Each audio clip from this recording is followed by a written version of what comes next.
Welcome to our um, special evening of sharing creative ideas for the reunion planners. Um, I am Susan Oxley. I'm an evangelist from Seattle, Washington, in the Greater Pacific Northwest Mission Center. And I'll be going to either 2 or 3 reunions this summer. It's not clear yet because I may have to abandon one to go help my sister after an operation on her knee. So it's not clear yet whether I'll be able to go to the 3rd, but we'll see. And we are here to join together to consider some creative, imaginative ways of adding enrichment resources to the materials that are provided by the World Church for this year's reunion. And basically, what we've got are opportunities for people to come and share their own ideas. We will be sharing some resources and ideas with you.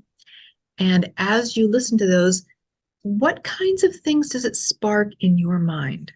What kinds of possibilities come to you that, your mind may go off in different directions? We'll be presenting a lot of ideas, probably more than you can assimilate in one session. Not a problem. Just pay attention to the new ideas that come to you as we share some of our ideas. And then there'll be plenty of time after we've shared our resources for you to share your own and to provide enrichment to one another. As I say, I'm Susan Oxley, and I am part of the North American Climate Justice team. That team has been asked to provide these sessions for you on behalf of the World Church. We've got Katie Harmon McLaughlin backing us up and providing some of the support and encouragement to get this happening. And one of my favorite team members is Andrew Fellows from Great Britain, and he is here at 2:00 in the morning in Great Britain to join us in facilitating this session. So Andrew, do you want to introduce yourself? Yeah, sure. So I'm Andrew Fellows from the UK, as you've already heard. I've been on the team really since the last World Conference. So I was one of those team members from the British Isles that brought Resolution 1325. So that's me, Susan. So the North American Climate Justice Team is a group that formed out of some conversations and connections that we made at the 2019 World Conference. And we started a kind of a support group and then talking about what we could do. And now for the last 3 years, we've been providing webinars on the topic of climate change, raising awareness, helping to educate people, helping to motivate people to make a difference in the world and to stop the warming of the climate. So we do a lot of things, but our main task is providing monthly webinars. And if you're interested in joining some of those, you can sign up on our website. You'll hear more about our website later on because that's where we have some of our resources for you. We're going to start by, first of all, how many of you have the reunion resources from the World Church? You've been able to download them. How many of you? Okay. Is there anybody who doesn't have that yet? Okay, good to know. They have been posted on the World Church website, and I wanted to make sure that you had those. Andrew's going to start us off by sharing a PowerPoint that just summarizes very quickly the daily themes for the adult and youth manuals, and then I'll share a little bit of the daily themes and activities for children in the children's manual, just so that you know a broad overview of what's in those resources that the World Church is providing. Go ahead, Andrew. Okay, we can see that just fine. Okay, great, good. I just think I'm going to start the slideshow. Mm-hmm.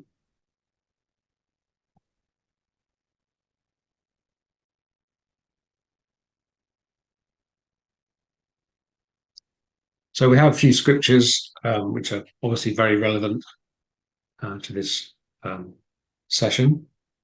And then each day we've got a theme for the day. And as you know, if you've read through any of the themes, you'll see that the first day is really focused on the effects of carbon. And so that's the effects of carbon on our world, on us, and what might be our response to that. So that sort of gets you going, really, talking about the climate.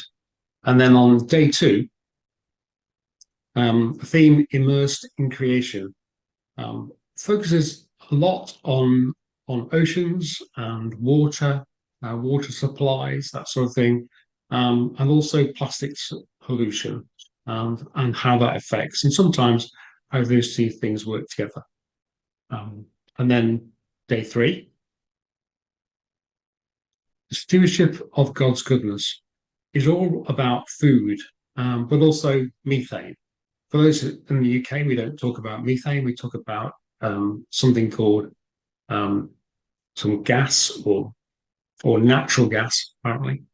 But this really focuses about food. It might just be about where our food comes from, the sort of foods that we eat, which of those are good for the environment and not. Day four is about finding our place. And that's really how we sit in the environment. The connections, particularly between environment and people, and how that affects for the climate on poverty and racism and our links between those. And then on day five, so the last day, the imperative to act is all really about bringing all those things together and finding out what possibilities there's for us as we leave our reunion, our campgrounds, and start to focus on our own communities. And those are the 5 days. Thank Susan. you. Thank you, Andrew. I'm going to go ahead and share my screen now. And can you see that summary for the 2024 children's lessons and activities? Good. All right. And come on, slideshow. There we go. And again, this is a summary of what the World Church is providing. And I'll just go through this very quickly. You can download the resource if you need it and get more details. This is just a bird's eye view. There's one scripture added to the ones they recommend for the adults and the youth, and that's this psalm. And then day one, the earth lovingly created. There's Genesis creation stories, a diorama box on creation, posters, Genesis posters. They suggest a scavenger hunt adapted to your local environment, and a book, Dear Earth, and then a game they can play, Egg, Chicken, Eagle, Superhero. Day two, immersed in creation, you have water charades and a book called Somebody Swallowed Stanley. And you need to know Stanley is a plastic bag in the ocean. Okay, it's not a fish. So that's how Stanley got swallowed. And a poster that you would add to each day of how we can help. There's origami turtles they can make and a jellyfish tag they can play for celebrating biodiversity. On day three, the stewardship of God's goodness. They deal with a simulation game of melting ice and rising seas, a melting iceberg game that the kids can have fun with. There's greenhouse gas bingo and the possibility of tracing their own footprint and adding carbon emissions from the things they do into that footprint. And adding to their poster, crafts would include penguin puppets and penguin plates. Day four, finding our place. There's a wonderful book about Ada's violin, the story of the recycled orchestra of Paraguay. You may have heard of the recycled orchestra of Catura, and this book shares that story. And then you play Fairness Olympics. You can read The Sneetches by Dr. Seuss, which is about inclusiveness. They suggest using recycled materials to create something, and I'm thinking, well, why not make their own musical instruments? Drums or maracas are the easiest. And then adding to the poster of how you can help. The Imperative to Act. What do you do with a problem? It's a book by Kobe Umada about how to deal with difficult problems that seem insoluble. They can create climate action superheroes, and an alphabet challenge game called Compost Stew. There's a game based on one fish, two fish, red fish, blue fish, and another book, Dear Earth, from your friends in room 5, where the students write to the earth and the earth responds there. So those are the some of the ideas that are presented by World Church, and it's just a brief summary. It gives you an idea of what kinds of things the World Church is thinking of. Andrew now is going to share a different resource. This is one that he put together in conjunction with Katie Harmon McLaughlin, I believe. Is that right? Or is this all yours? That's right. Thank you. I'll just share my screen too. Okay. As he shares this, again, remember this document is going to be posted on the internet on our World Church, our North American Climate Justice Team webpage for Uranium resources. So you can get hold of this. It's not posted there yet, but it will be in a few days. Rod is our glorious webmaster, and he's pretty busy, but he's going to find time to get some of this done in the next few days. So you can go and get this the document that all of these PowerPoints are based on.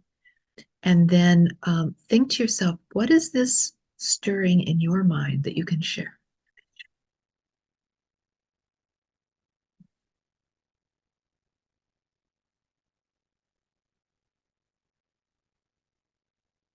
Thank you, Susan.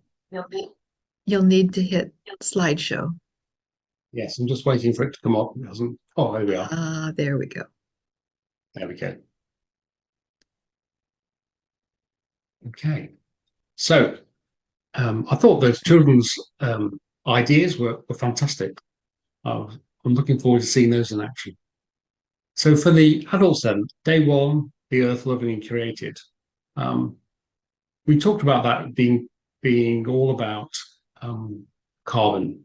And this is a perfect example for us to think about how we can manage carbon and measure it. Often in life, you find that if you want to change something, first of all, you need to measure it. So measuring our carbon footprints is really key to this. There are a few places where we can get a carbon footprint calculator. The Interfaith Power and Light have a really great one for congregations. So that's good. But if you want one for yourself personally, the one I like is from the World Wildlife Fund. They have a very fun carbon footprint, and you can go on, you can put your details in, and not only will it tell you how many tons of CO2 you're using each year, but also give you ideas on how you can reduce those. So that's useful to know. The United Nations has set a target for us to halve our carbon footprints by 2030, and that's a bit of a goal for us. You can also, the resources that we have are pretty vast with the North American Climate Justice Team. So it's well worth looking at our website and all those, and we'll talk about those a bit later. One thing in there is the natural world. I think what's really important to us is to include the natural world in our classwork. And it might be that you have one of your classes or outside if you can, if the weather is permitting, but to really immerse yourself in nature. And I know that sometimes it's really overwhelming, this subject of climate change. And I find solace in going out into the outdoors, looking around and being part of it, being thankful for everything that I see. So, next day. Day 2, immersed in creation. As this is all about water and plastic, to make it a bit more exciting, what we thought we'd do is have a few ideas that might stimulate you while you're at your reunion.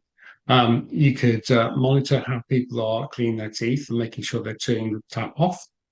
One idea was to put a 500 milliliter bottle of water um, in the toilet system so that when you flush less water and it would save water every time you flush. Also, you could hand out timers to put in the showers, limiting people's showers down to 4 minutes. Could be quite interesting. And on the plastic side, um, it's always difficult to work out exactly how much plastic we've got. I know I did the count recently where we counted every piece of plastic in our kitchen and bathroom, and it was just immense. It really did help me understand just exactly how much plastic's in my life. So that's a good thing to use is think about what you've got, and maybe to set a target when you return home is see whether you can go a whole week without buying anything wrapped in single-use plastic. Really, really difficult to do. Um, you might also think about making cleaning materials. At home here, we have sprays and toilet cleaners and things which are made from more natural products, mainly vitamin C, like lemons and oranges, and then white vinegar. Friends of the Earth has some really great ideas there. That's a good place to go to find those sorts of things. Or maybe when you're at reunion, you can think about having a bit of a cleanup. Maybe there's a river nearby, or you're near the ocean, or a pond. It's a good idea to go and collect people together and see if you can collect up all the plastic items and count them as you do. But that just tells you how much you've got. I think a big thing with plastic is this idea that plastic is recyclable. Well, we actually know that it's very difficult to recycle plastic items. And really, the only way that we're going to get the number of plastic items down in the world is when we stop buying it. So, one thing you could think about doing is stopping buying bottled water, liquid detergent, and shampoos, etc. So, on to day three. As day three is all about food, this is a real challenge for you. So, how about having one day at reunion or your camps where you go meat free? Um, it's quite a tough. I remember when I went from meaty to vegetarian, it was a real difficult step, and so you can do it in stages. So you can start with a meal, and this is the idea is just based on starting for just one day a week, having a meat-free day. If we all did this in the world, then it would reduce the farming emissions by 14%. Farming emissions are the biggest part of global emissions at 25% of it all. Some of the other things you could try is how about making butterfly feeders or bird feeders out of single-use plastic. The BBC has some great ideas. Or you could watch a film. One of the films that's very challenging is a film called Seaspiracy, and this is all about fish farms and bycatch. Bycatch being the things that we catch by accident when we're out fishing for other things. And then research ways in which we can think about reducing um, our reliance on methane and also on gas. So let me go to day four. So as finding our place is all about how we sit in. I could really recommend the North American Climate Justice Team's webinar from February 23, where Dr. Mark Wallace really talks about the connectivity between people and all living things. That's a good one to do. Another thing, if you've got a night where you're going to do a movie night, then this is a good movie. It's a good uplifting movie. It's called 2040. And it's understanding how good the world could be if some of the things that have been started now in the world were actually to come true, what 2040 might look like in a positive slant. And as this is also about our interaction, then Finding Our Place is a lot about how climate is affecting poverty, and how we can do what we can do about those things. And maybe one thing that churches could do is think about linking with like-minded organizations to reduce poverty in our communities. And then day 5. For me, day 5 was all about pulling it all together. And as people start to think about their journey home, what might they do? So to take that idea of having a meat-free day a week, to reduce buying items that are in plastic, to think about next time you change a car to go electric, fit solar to your house and consider other sorts of electric heating. But really important for congregations is to join something in the US called cool congregations, or in the UK, we would call that eco church or something similar. So those are our ideas.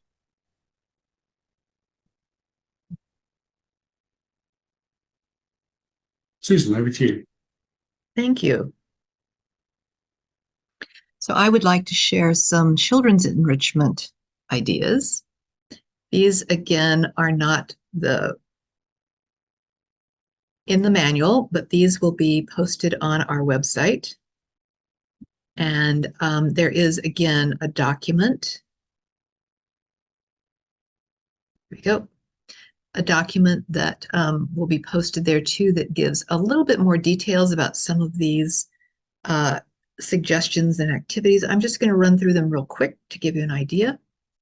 One of the ideas is to invite Mother Earth to visit the class, the children's classes. You could arrange in advance for somebody to play Mother Earth, and she could come each day to share a story, activity, or lesson with the kids. And in this case, share the beauty of God's creation, ask the children to share their favorite place in nature. You could have a scavenger hunt for God. Go find a simple object in nature that represents God. Hurry back to tell everybody how it represents God to you. Read a creation story from another culture and compare it to our Genesis story. There's a video, an excellent video from Climate Science. What is climate? And you'll find that in the document that all of these ideas come from, which will be posted, there are links to all of the videos I'm talking about. And all you have to do is click on the link and you've got a resource right there at your fingertips. Day 2, Immersed in Creation. There's another video on climate change in the oceans. If Mother Earth comes to visit, she's ill. She's covered in plastic waste products. And the students have to remove the plastic so she can be healthy again. And then sort the plastic into recyclable and non-recyclable. You have to check with your local recycling centers, and it's not as easy to recycle plastic as you might think. You have to get very clear instructions and don't just go with the symbol on the bottom of the plastic. You would be surprised how little plastic is recyclable. Go on a field trip. Provide bags and gloves and pick up trash. How much of it's plastic? How much of it is non-plastic? And then ask the kids what kind of wildlife might be hurt by the trash. You can make animal masks either from scratch, or you can get download free templates from the internet. And those masks can be used in later activities during the day. I want to recommend the AumSum video clips. These are short clips, generally put together several in a long string with only one title on them, and the title doesn't necessarily match everything in that string. So they're very short, sometimes 2 minutes long, sometimes less. What if all the glaciers melted? What if sea levels rise by 10 meters? AumSum is this funny little cartoon character that the kids love, and he is pretty humorous. Have Mother Earth come and help the kids create mini greenhouses out of egg cartons or tiny clay pots and seedlings. Cover it with plastic food container that you're reusing in that way, or a small glass jar, and talk about how greenhouses work. You can use a climate science video, and again, there's links to that and other videos in the document. Stewardship of God's goodness. There's printable coloring worksheets like you see there, at Little Bins for Little Hands on the internet, or you can create your own, as the reunion manual suggests. For older kids, you can demonstrate the link Zero Footprint Youth and give them the link to do at home. It helps them identify and calculate their carbon footprint, and there's no login or email address needed, but they do have to name their school and their birthday to use the tool. And so those are required to even get in. So you need to know that, and they need to have their parents' permission to use that. You can create skits, divide the kids into groups and give each group a problem card. There's a problem in the world, and they use their animal masks, and they create a skit showing how the animal would cope with the climate problem, not how a human would cope. How would the animal cope? You could create a diversity list, either as a person or as a class. It's, individual students, and list all the animals that you have seen. Maybe start a list of things you hope to see in the near future. Environment, poverty, and racism. Ask the students to balance a book on their head and walk across the room. Now imagine that the book is a basket of fruit or a bucket of water that they have to take home, a mile or more. Talk about what it would be like to rely on what you could catch in the wild or pick from bushes to eat. Ask them, okay, put yourself in that situation. How would your life change if the climate got too hot? What if you had to move because the ocean was about to flood your house? You can only take one suitcase. What would you pack? And then there's a video on the Recycled Orchestra of Keturah that is just delightful. There's many, many videos. This one's only 2 minutes. Some of them are quite long. And you could make concert instruments from recycled waste, as the World Church Manual suggests.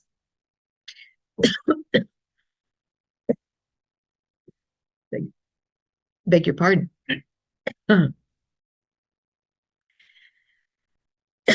Sorry.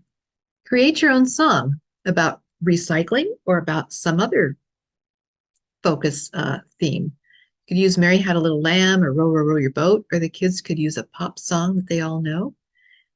For the younger ones, have each student say one thing about rubbish, or one thing about climate, or one thing about the sacredness of creation, about animals that they love.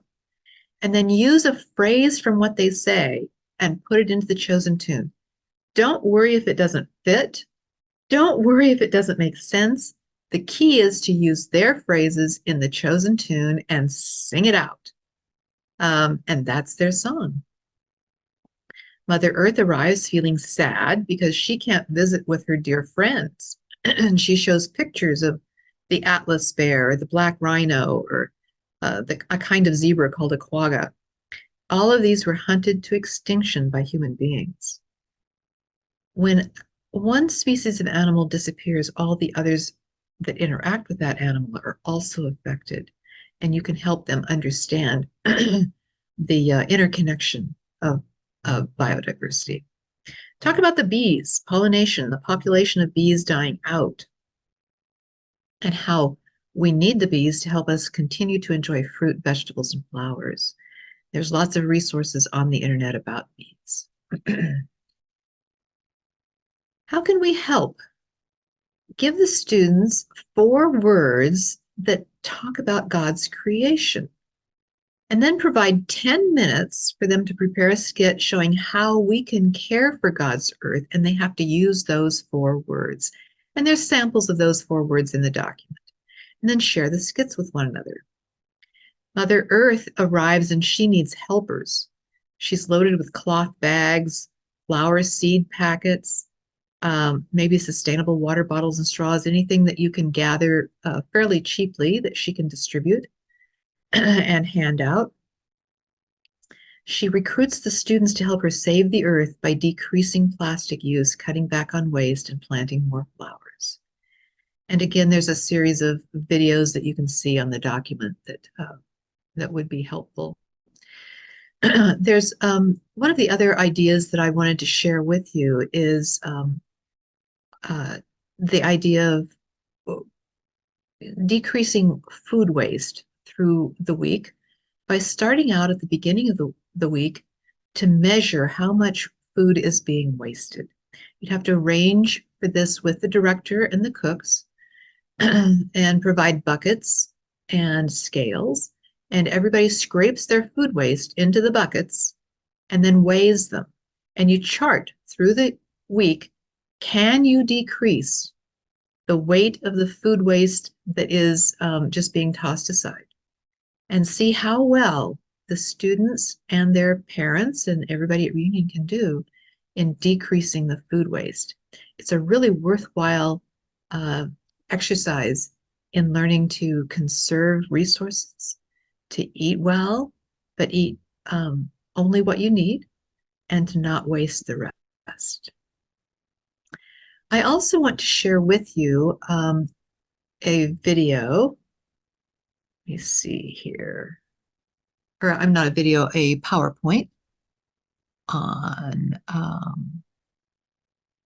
resources that the North American Climate Justice Team has created and that are available or going to be available on our website. A lot of these are clips from our webinars that have just been extracted as standalone resources for you to use for workshops, for classes, for things after reunion, anything that you need. And I want to just share with you what some of those things are. Some of those are clips from our webinars or conversations with World Church leaders. So Steve Veazey has shared with us a number of times, and we have a clip called "I Believe the Climate Crisis is Real," his personal conviction that it's real, caused by humans, and urgent. We have a clip about how Community Christ is called to bring reality and action and to network with other organizations. Sustainable just solutions that we need to help implement in order to assist the impoverished people who have no options for decreasing their pollution, especially if the only fuel they have to heat their homes or cook their foods is coal or charcoal. There's a second part to Sustainable Just Solutions where he outlines our obligation to share information, behave differently, and assist in economic development. There's a fascinating dialogue. We've pulled out only a part of that, where Steve Veazey and Dr. Richard Gammon talk about encountering those who resist and deny climate change and how they responded. So you might want to see that one. Ron Harmon shares with us his comments about the First Presidency's statement that was issued after we declared a climate emergency as an organization. He shares the actions that World Church Headquarters has taken with some physical actions, some investments, some of the things that they've done there around headquarters to mitigate climate change. And then he's passionate in talking about how climate emergency, climate crisis increases the impact on other global threats. It's a threat multiplier. And he urges immediate action because it's making other crises around the world worse. We've got several clips from North American Climate Justice Team members. Joan Thompson, who's with us this evening, talked about displaced populations and urban heat islands and how displacement and migration of people has been affected by global warming. Paul Bethel is a member of our team, and he talks about Red Hill, Hawaii, and the buried oil tanks that were contaminating the groundwater and how the residents succeeded finally in getting at least a partial solution to that problem. And then he also shares about sacrifice zones, nurdles, and plastic in a small Texan community where a very brave and courageous woman took on Formosa Plastics on her own And with the quiet and sometimes silent help from others, succeeded in getting some solutions to help cut down on the plastic pollution in their waterways from the Formosa plant. There are spiritual practices. Now, these practices right here are not found on our web page for reunion resources. These are found on our archive section. There's two sections there, and I'll show you where they are at the end of our session today. I'll take you on a little guided tour of places to find things. But these meditations on Genesis by Joan Thompson can follow you through the week, and they're excellent and could be a series that would be excellent to use for worships or for a class or for an afternoon session. The Bridge of Hope is a poem that was gifted to us, and Susie White shares the story of how that poem came to us, and then the beautiful expression of hope and action that it expresses. There's a final meditation on Genesis and human equity that Joan Thompson created about creation in this day and age and ongoing into the future. And it makes a beautiful conclusion to the other Genesis meditations. Lori Gordon, who's with us today too, provides a meditation on falling in love with creation, establishing a mutually loving relationship between us and the earth. Susie and Dean White used Lectio Divina to explore the animal's prayer by Maria de la Valette.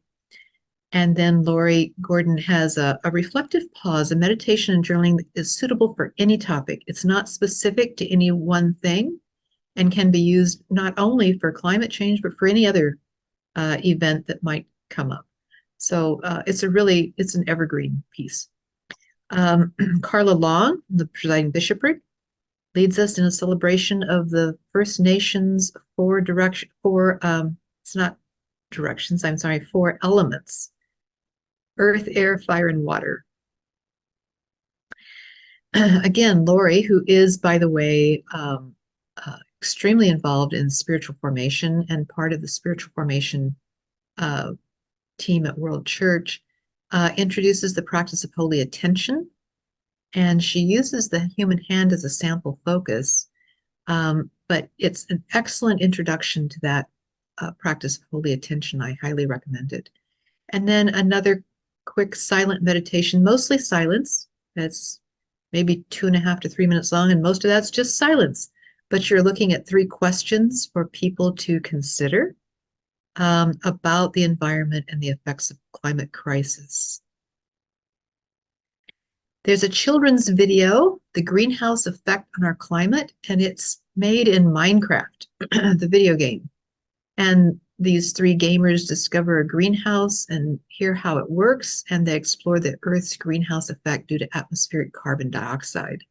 It's created by 3 teens and an adult. There will be more videos in this series that will be posted soon as they are finished. So those are the resources that the North American Climate Justice Team can make available to you, as well as some of our full-length webinars, which you might want to view if you would like some background behind the climate crisis, global warming, various aspects of nature, creation, environment, and environmental solutions. Okay. So we've hit you with a lot. I don't expect you to remember all that. You can go to our website to get summaries of that and links to connect you. But we need to hear from you now. What kind of ideas or questions or concerns do you have about the coming summer reunions?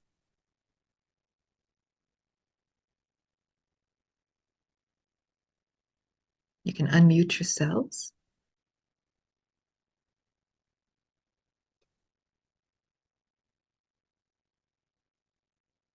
I like all the children's things, and I think they could be used for the adults. Some of them, yes, a lot of them can be used for the adults too, especially if you've got a children's moment in the evening. Well, I was thinking, I've been doing the Wednesday classes on reunion material, and even though it's very important and it's very well written, I like the children's angle for the adults too, but that's just me. That's just fine. I'm not going to ask you to do one or the other. I think they could be intertwined. They certainly can be intertwined. There's a lot in the reunion manual. There's far Oh, more in each day's lesson than you can ever use mhm. in one reunion. So you have to pick and choose what you're going to present, what your focus is going to be. Yeah. The last year we really focused on intergenerational aspects of reunion. And Yeah. so I'm thinking sort of to move forward with Cheryl's comment that there are a lot of these materials that seem appropriate for intergenerational activity and worship. I'm particularly, my interest is piqued about who we might invite to be Mother Earth. I really like that component. You know, I'm thinking of an evangelist or, you know, one of our seasoned members who could serve as Mother Earth, but also who could be looked to, who might not be familiar to our children, but who could be serve as a new friend and a resource to help bridge the age gaps that we have. So I really appreciate that idea. I'm going to be serving as Mother Earth at the Lewis River reunion, which is not my normal reunion. And I've already got my costumes all figured out. I've got a green cotton flowing dress for the first day and a blue one for water and, you know, a brown one. You know, just I'm having a whole lot of fun. And they've also asked me to share a, like a children's moment in the evening for each service that would piggyback on my sharing with the students in the morning, and I would involve the students in that moment. So it brings that theme through the whole day and is part of the worship service too. So I'll just add that. Yeah. Okay, Lori, I saw your hand up.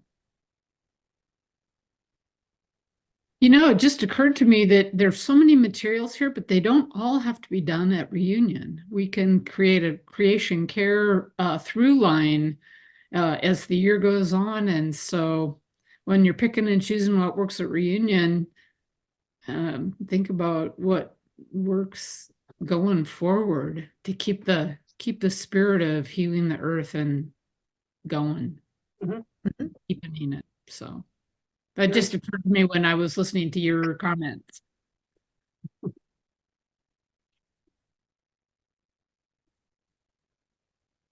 What other ideas have been sparked?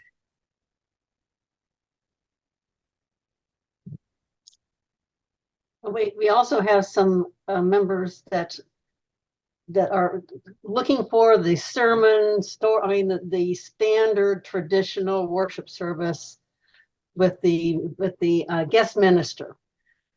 Well, of course, Joy Williams is our guest minister at Gateway, so you're not going to ever have a standard service with Joy.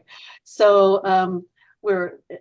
so I think, well, you can't really have Joy be Mother Earth either, but I'm sure he would do just fine. But no, so I know we're going to have challenges, but we always have challenges, and I think the intergenerational is, for us anyway. I like the working with the meals, the waste of the food, keeping track of that, and how that is, because there is a lot of waste. Single-use plastics. I mean, I have a husband who's diabetic, and everything he uses is single-use plastic, but there's no other way around that. and that's frustrating for us. So there are others that have that same challenge, but we don't know who they are. But I think this will bring up a lot of Mhm. get the thought process going as to how can we deal with this. Mhm. When he first became diabetic, we boiled everything, and that was no plastic. So, you wonder, do we go back to that? But you make a good point. There's single-use plastics that are not necessary. And then there are those that, especially dealing with medical issues, that are very necessary and vital to sanitation. Mhm. So it's an important point to make. And we don't want to, those who say, let's get rid of all plastics, Can't. they have not thought of that. Mm-mm. No. Yeah. Also, you bring up a good thing with Joy Williams. What about instead of Mother Earth, what about Father Climate or Father Environment or Father Ecology or something? I mean, be creative. Doesn't have to be it could be just the climate, Yeah. doesn't have to be I mean, I like the Mother Earth, and I like the thought that we have some evangelists that would be very good at that. And Yes. Yeah. so that there's that too. I Yeah. think Joey Williams would love to be Mother Earth. I think He would have a great hoot with that. That's what I was gonna say. I think he would too, actually. Joey, we hope you're listening to this video. Good idea. Paul, you had something to say. Oh, I'd sit in on a webinar. There is a movement in the medical community to eliminate a lot of the plastic. And they talk about gowns and gloves and masks. There are a lot of things that they've gone to plastic and throw away so they don't have to wash. But that's just convenient and it's cheap because there's no cost attached to disposal. We just throw it in the ocean and it's someone else's problem. But yeah, they are identifying all kinds of stuff. The curtains between the beds. Mhm. Those are making those out of disposables. So that whole single-use trend isn't medically necessary. It's convenient. Mhm. But there's a lot of, they're estimating they can get 75% of the plastic out of medicine if we're willing to, if we have the backbone to do it. Mhm. Interesting. And I want to just throw in one thing, and I saw this on, I think it's a TED Talk, but when you're talking about, when you're talking about food and the idea that reducing meat consumption, I think, Andrew said, if everybody picked one day, and I don't know what that would come out to. 1/7 is what, 20%, something. But that much reduction in meat would be huge. But the TED Talk was saying it's kind of a fun thing, is call it faceless Friday. So one day a week, eat nothing with a face. So, and if with kids, you could start, they start imagining what the faces of all the different animals are, creatures. But you could call it a faceless Friday as the day that you try to reduce your meat intake. So no cauliflower either because they have heads. Is that no? Faces. Yeah. I don't know where Oh. you go with black-eyed peas, but that's Yes, Lori. Paul, Yes, I'm, oh, sorry. No, go, Melissa. Well, I was sort of intrigued by the no meat day as well. And I know that food can be very difficult for people to change habits. And so I've just been thinking about, would it be possible at our reunion to have a no meat day as a way to show some examples of ways that you can still be filled and have a lovely meals all day long and not have meat in it for people who aren't used to that? I was at a retreat, Melissa, where it was announced ahead of time that it would be basically a vegetarian, not vegan, but vegetarian. Those who were vegan, there would be options for them, that did not include eggs and cheese and things like that. But it was primarily vegetarian. But there were also, just as there were options for the vegans, for someone who really felt like they needed the animal protein, there was a little bit of animal protein provided each meal, so that people had that option as well. It was surprising how few people put down on their registrations they really wanted that meat. But there were a few. And there's some for medical reasons that have to have that. So, you know, you have to provide those options for those that are medically needed or who really, really resist vegetarian. But it was remarkable how small that group was. Most people were willing to go along with a faceless Friday, meatless weekend. Seems like a good place where humor could come into it too, because the friendlier and less dogmatic we can make these things, where we're really honoring and respecting everyone, the more we create the climate for people to, and if you have really good recipes, you could have, have a little recipe book or something. But Oh, that's a good idea. Make a reunion recipe book. a meatless. Yeah, that's a great idea. I have a couple of other ideas on worship stuff, but I don't want to move on from the food thing if we're still exploring that. Go, Lori. So I shared this morning. I'm going to share two things actually, but I was at a interfaith coalition meeting a week or two ago, and they asked everyone to bring a symbol of their favorite place on earth, or a place that they really wanted to protect, that they really loved. And they made an altar using these symbols that people brought. And it created this atmosphere of opening up stories. Everybody, as they put their symbol on the altar, they told a story about diving in the Galapagos, or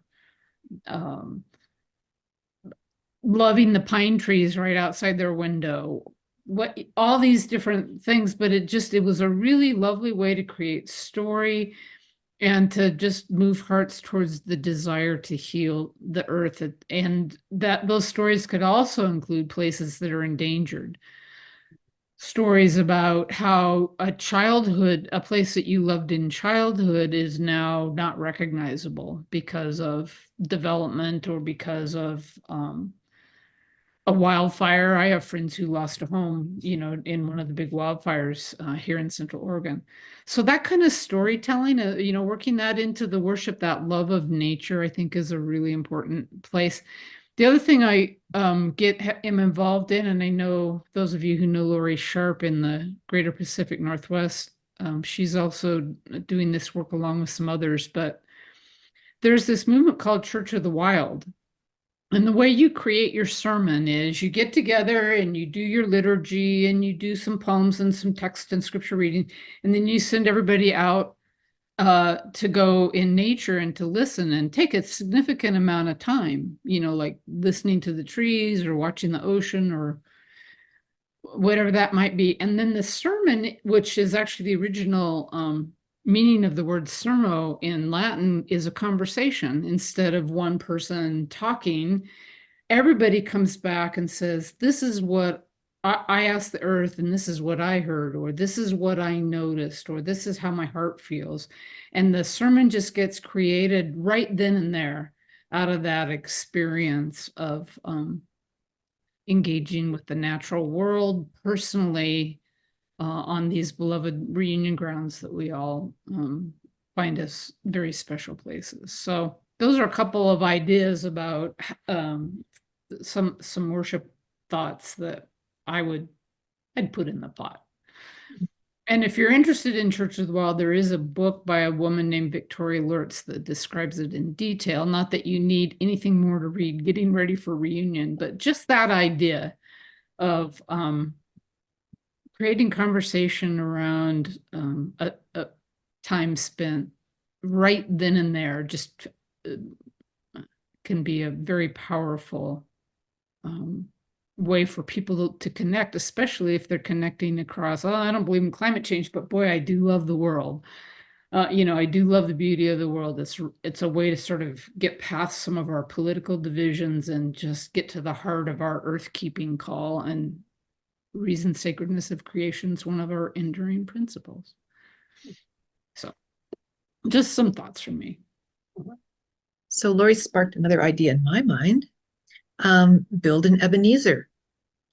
In the ancient Jewish world, they built an Ebenezer, a pile of rocks that commemorated usually a place where a battle was won, or some very dangerous difficulty was overcome. And it was a monument of thanks and remembrance, and everybody who passed the Ebenezer would remember why it was there and what it was commemorating and how God had served them in that time.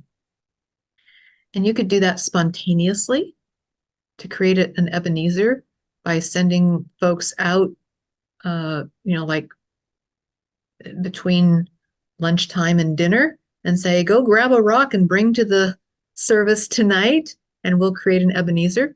Or you could even publicize it ahead of time and say, bring a rock that from a special place, like Lori was saying, a rock from a special place, your backyard or your churchyard, or a place, your schoolyard, something, and we will build an Ebenezer. Now, it's best if you have large rocks, but the kids can't handle large rocks, so you have to move the little rocks in among the large ones, but encourage the adults to get a large rock so you can actually have a little rock altar that is fairly good size, and then leave it there all week. It's to commemorate God in our lives, in nature, working with us, helping to heal us as well as the earth. Yeah, it's like Jacob waking up and going, God was in this place and I did not know. Yeah. That recognition of the holy everywhere that we go in those stories. I like that idea. Okay, what else is on your mind? What are you thinking? What have you done in the past that could be adapted here?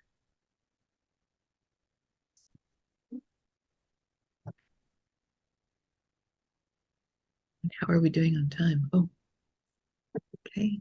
We still have half an hour if we want to use it.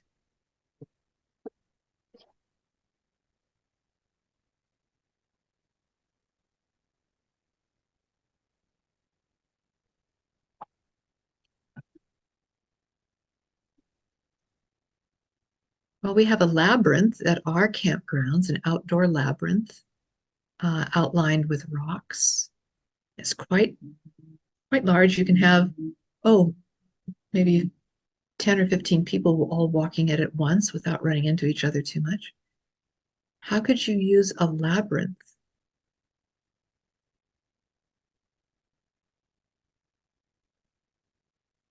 Just a thought.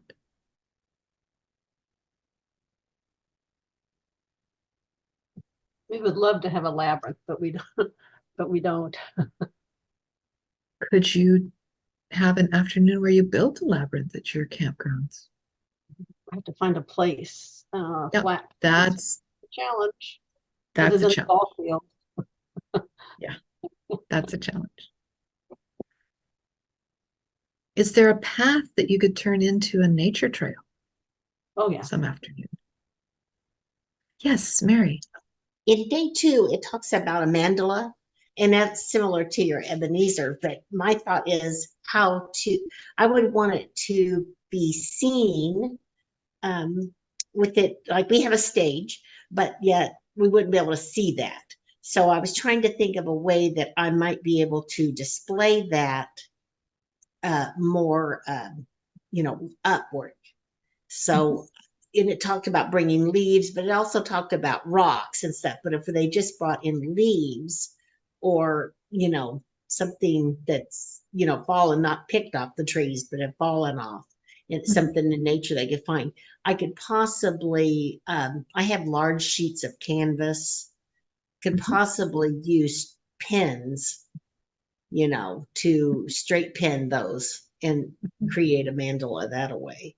So that would be one of the ways to be able to see it for the whole group. Yeah. Good idea. Joan? Well, I'm just thinking away here, and I'm thinking about youth, not so much children and not so much adults, but the teenagers. I'm wondering if they would be interested if you could find people in your area who are in careers that work on climate change solutions and climate change issues. And arrange, for some of them to come in and talk to them about the kinds of careers that are available, that might interest some of them. That might spark some ideas about going on and having a career in climate mitigation. Mhm. Good idea, Joan. You also can check to see if there is an environmental learning center near your campground. There is one near Samish, and go on a field trip to the environmental learning center. Now that could be in place of a class some morning, or it could be an afternoon activity. You'd have to, again, arrange that with the director, but I don't know how many people would have that available, but there might be other resources available to you that I haven't thought of. That's just one that occurs to me. And using your youth as a resource. Young people today are they've done studies. There are over 50% of youth worldwide are worried enough about climate change that it actually interferes with their daily life. And we've had the pleasure, the honor of having young people speak their minds. I know tomorrow there's going to be a big nationwide climate action base of youth, doing protests as part of what really matters to them. But the more we hear from our young people about their fears and concerns for their future, is it creating that sort of generational desire to do what we can while we can, as we can. So I think the youth themselves, and of course I can also imagine some of those skits coming to campfires and some of this and into worships as well. But some of your older youth and young adults can speak pretty passionately and eloquently to their concerns. And so I see them as resources. I see them, listening to them as making sure that voice is included in worships and in not, because sometimes at reunion we segregate, the different groups, making sure there's that cross fertilization of just that deep listening to each other. So like a panel of youth speaking their minds instead of a sermon? Oh, well, no, there's a radical idea. You could do some work with some of the 7 generation ideas among Indigenous people, but we love our youth. That's one of our strengths. So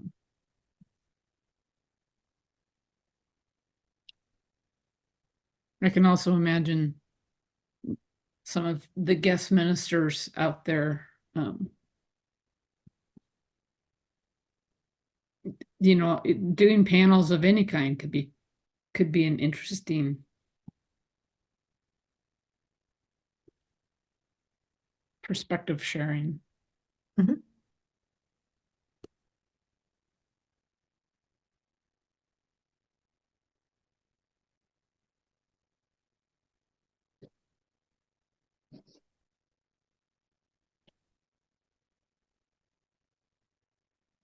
So we haven't mentioned service projects. I don't know how many of your reunions do service projects during the reunion, but you could check with the caretakers or managers, whoever you have on the grounds, and see about planting, weeding, cleaning up, you know, building paths, lining paths with rocks, whatever. You could check out that possibility.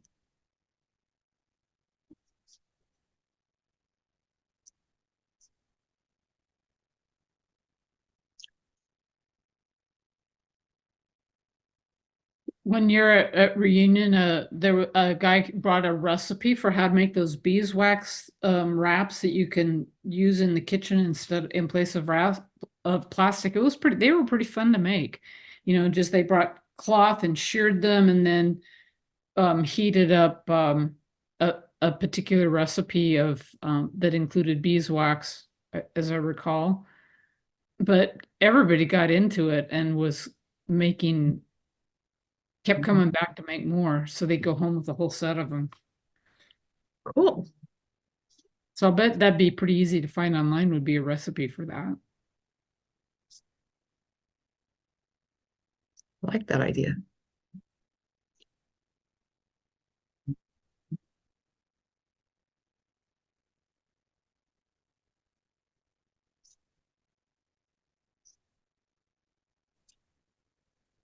Julie and I are in year 2 of our 2 years of co-directing, and last year we decided to spice up our intergenerational time and shift it from a time of conversation to a time of activity, mostly to address the needs of the little ones to be moving. And but we knew there needed to be a project and a common goal in order for everyone to be involved. So we did a different small project each day. The first day we made banners for the worship center for our pavilion, which is where we have our adult class and worships. And so the community helped to create that artwork with some little bit of guidance, but they helped to create that. And then the other days were more like you talked, beautifying our grounds and working on some things that we'd arranged with the board, campground board, ahead of time. And we loved it. We got good feedback, and it was light work. And sometimes there were just only a few people pitching in, but everyone was there and tagging in and out, or just encouraging, having conversation, just being present, even though their hands weren't the one working at that moment. And yeah, I think it was good. We're looking forward to trying it again this year. Sounds wonderful. Great idea. Yes, Joan. One of the things you might consider is for that kind of a project is creating a food garden using the lasagna planting method. We did that at our congregation. And the idea of a food garden is it's not growing vegetables, it's berry bushes and rhubarb and strawberries, but also plants that the animals use for food. And you kind of design it, to be attractive. And then the lasagna planting method is you decide where you're putting the plant, and you only dig down a little bit.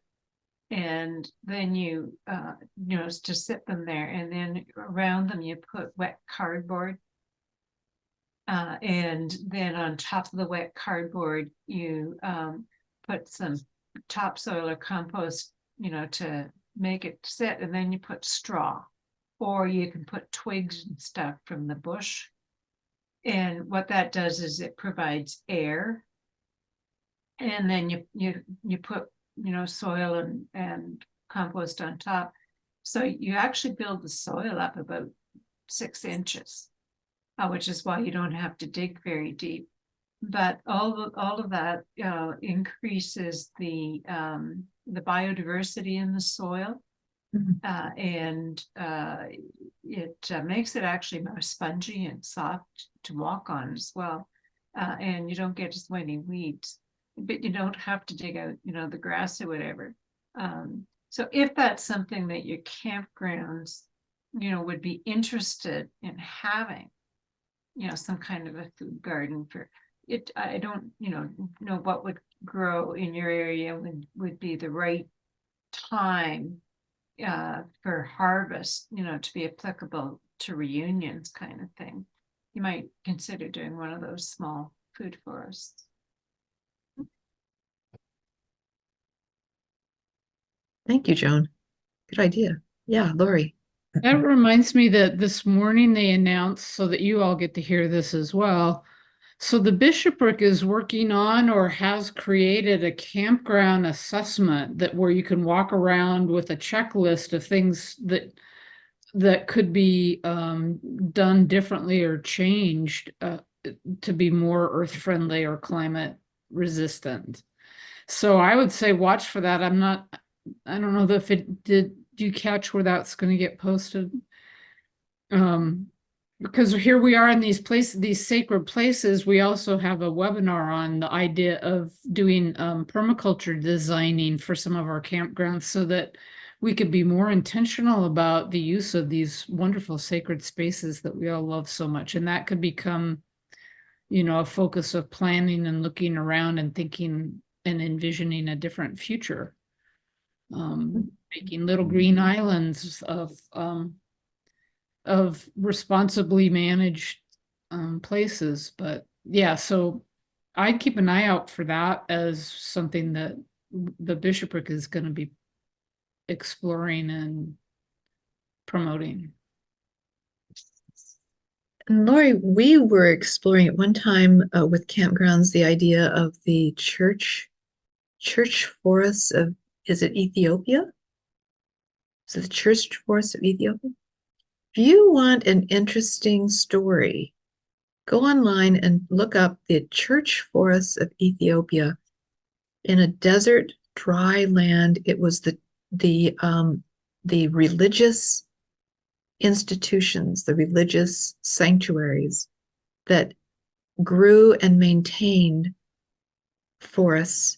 And so you can see in shots, aerial shots, this desecrated, deserted brown landscape with these islands of green where the sacred spaces are, and they maintain the forest, and that's where the community goes to share and to be safe and to have sanctuary is the church forests.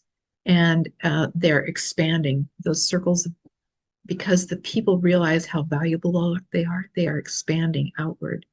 Anyway, check that out online. I'll put I'll find it and put the link. It's on Emergence Magazine. Okay. If you go to Emergence Magazine, and there's also a lovely short film about maintaining our sacred spaces as places for preserving biodiversity, and it's one of my favorites. So I'm glad you thought of that. Oh, I'm looking for it, and I'll put the link in the. Oh, yay, Paul! Faster than I am. Yeah, But the church both forest the article and the movie are excellent. Great. Thank you, Paul.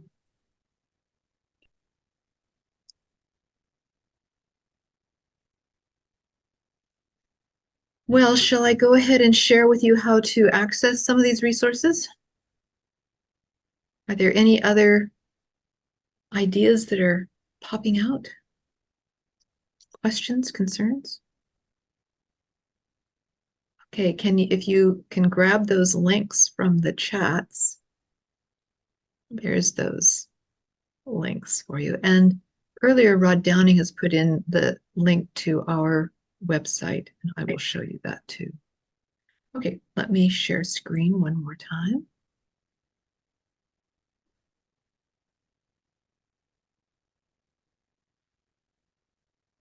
Okay. Nope, this is not what I'm looking for.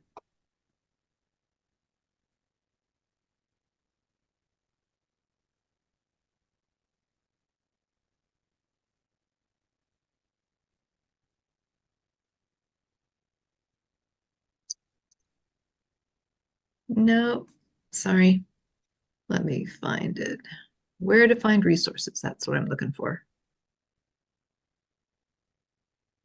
Okay, there we go. Where to find reunion. Okay. Now you already know where to find the World Church reunion materials, so I don't need to go through that, but I had this prepared in case somebody was having a hard time finding it. I suggest that you might want to take cell phone snapshots of these pages if you would like to keep these on hand. Here are the enrichment resources that the North American Climate Justice Team has prepared. You would go to our website, seaofchristclimatejustice.org, and we've got a link right there, but that doesn't help you right now. And above the photo of green leaves, you point to resources, and then a drop-down menu reads reunion material. And if you click on the reunion material, it takes you to the web page where the video clips and documents will be posted. Now, this is still under construction. I'm going to use the link to go there and show you. There we go. That is our web page. And right above the green leaves, see where it says resources? Okay, here's archives and videos. If you go there, it takes you to links where you can access our webinars and those Genesis meditations that I told you about. There's quite a few things there, so you have to kind of scroll through, but you'll see some things. Here's the reunion resources. Go to resources, go down to the reunion material, click there. And notice here, oh, Rod, you're wonderful. Latest resources for the materials. Click here. You've got it up. He put this on just today for you guys. All right, so there you go. And here are the resources that are available. President Steve Veazey, Bishop Ron Harmon, the clips that we have on them, the North American Climate Justice Team clips, spiritual practices. Now notice where it's underlined. That is where we have the, where it's live and where it will actually take you there. Okay, so that's some of these others are not live yet, but they will be soon. Rod's working on it. I'm going to show you this one. Notice, gaze, cherish, bless. Just to give you an idea. Now, we're not going to go through all of this. It is a practice of noticing with intention, gazing, not staring, cherishing, and blessing the other who has drawn your attention. So we're going to do just a really quick practice for you to get a sense of this. I want you to take your hand. Everybody has a hand. And hold it. And just bring a long, loving look at your hand. Notice it first, yes, with your eyes, but also with all of your senses.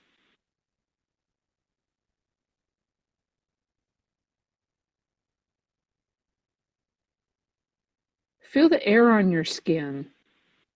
Listen for a rustle, maybe on the table, a scent, even a taste.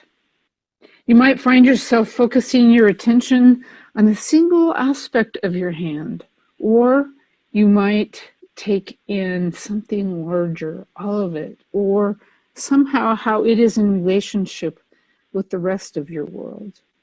But follow whatever shows up and invites you, whether it's your hand or an entire landscape as you're practicing this in the days ahead. There's no right or wrong as to what you tend. It is simply deepening your concentration with a soft, boundaryless awareness. Okay. So gaze. Take a long, loving look at the other. Well, you at get your the idea. hand, in our instance. Okay. I'm going to go on. Sorry, Lori. but you get an idea for the flavor of that. Happy for you to go on. What was that?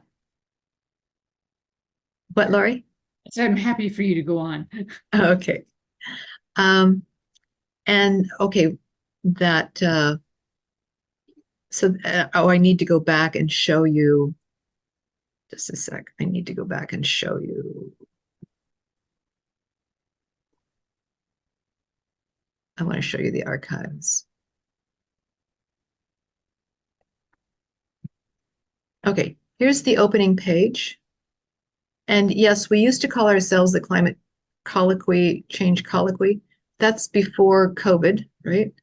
So we never did change that, but here's archive sessions from 2023.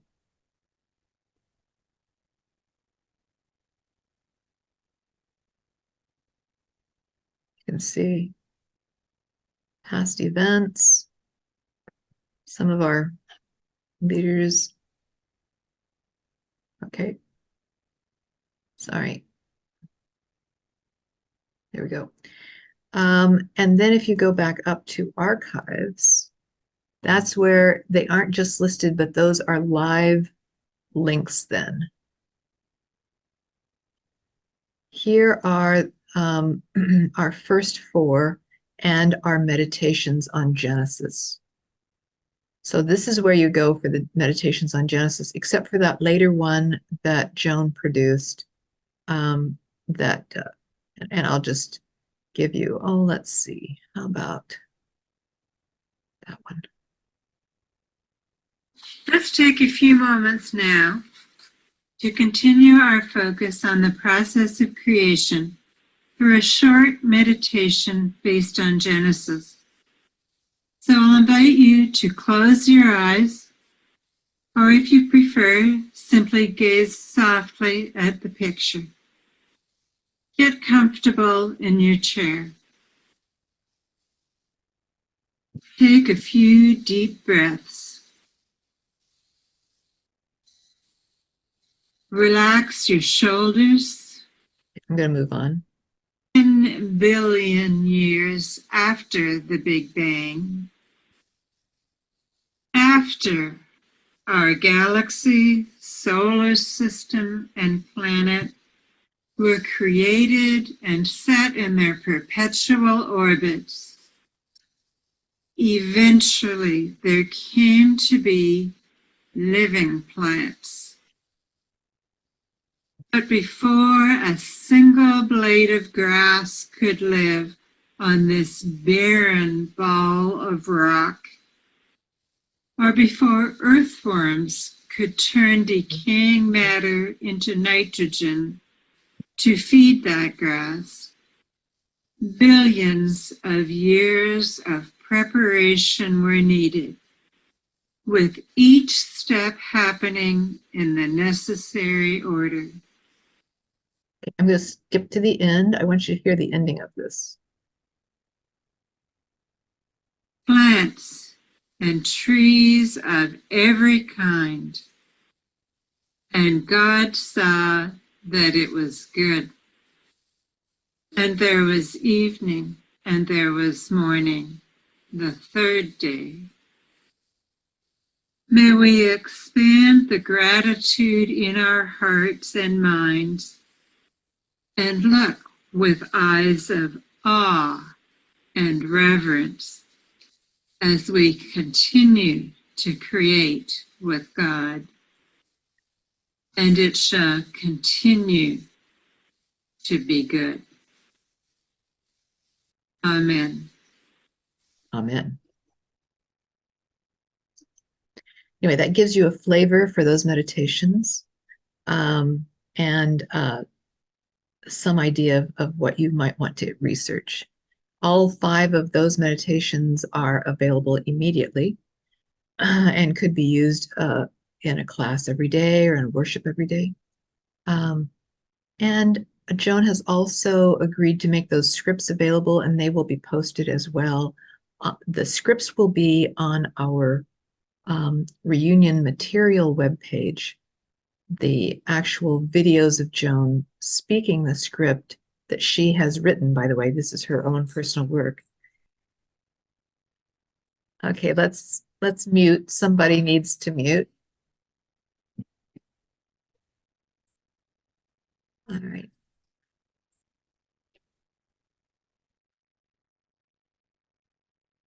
Okay, let's see. What have we? I wonder if that's me. Yep. Okay. That was a YouTube that started up because I did not close down what I was doing. I beg your pardon. We I'm didn't not- hear it, Susan. You didn't hear it? No.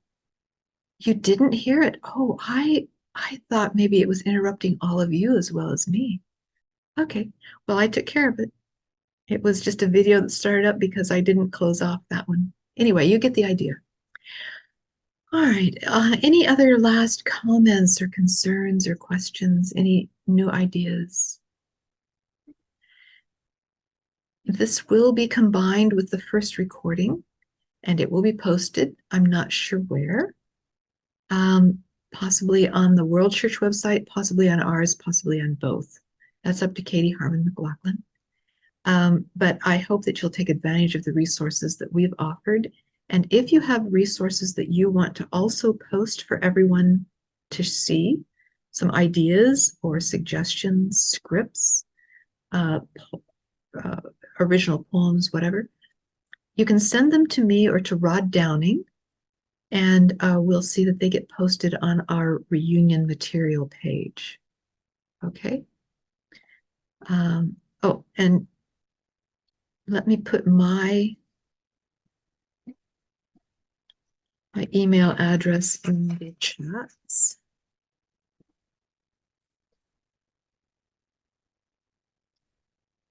Why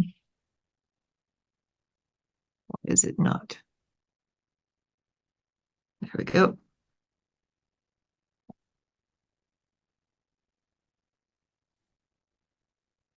And Rod, if you would like to put yours in, are you willing to do that?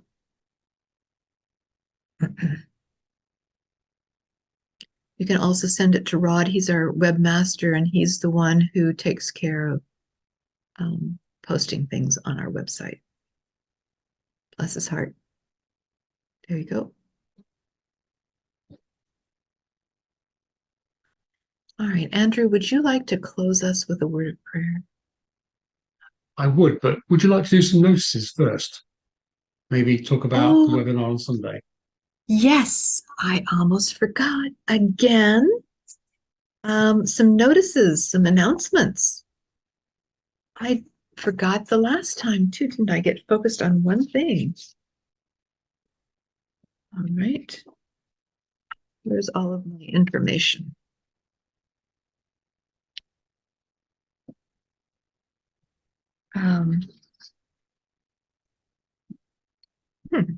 I can't find my dates. Okay. This coming Sunday, we have funny, I can't find my information.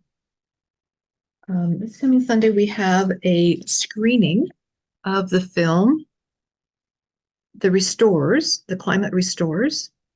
It's a brand new film that has just been created by one of our previous presenters, climate scientist named Phoebe Barnard, and her husband, John Bowie.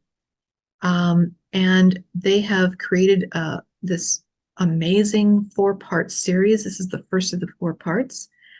And it's being pre-screened this coming Sunday at 2:00. And you can see it if you sign up for on our website, register on our website, and that's the same link that I showed you before. And you will be sent an announcement by Rod that you can join that screening this coming Sunday. It's somewhere between around 45 to 55 minutes. It's brand new. It will be published for the public eventually, but we get to preview it. And so it's a pretty unique opportunity. This is also a friend funding opportunity. for friends of theirs to donate any money that they would like to help with the production of these films. So you just need to know ahead of time. You will be given an opportunity to donate if you wish. There is no pressure, but I just wanted you to know ahead of time, full revealing that is something that will occur, that you'll have an opportunity to fund. But we're excited about previewing it, and we think it's going to be very, very good. That's this Sunday at 2 o'clock. Go to our website to register for it. Just register for our webinars, and you will get a notice about this particular screening. Secondly, we have another event coming up on behalf of World Church.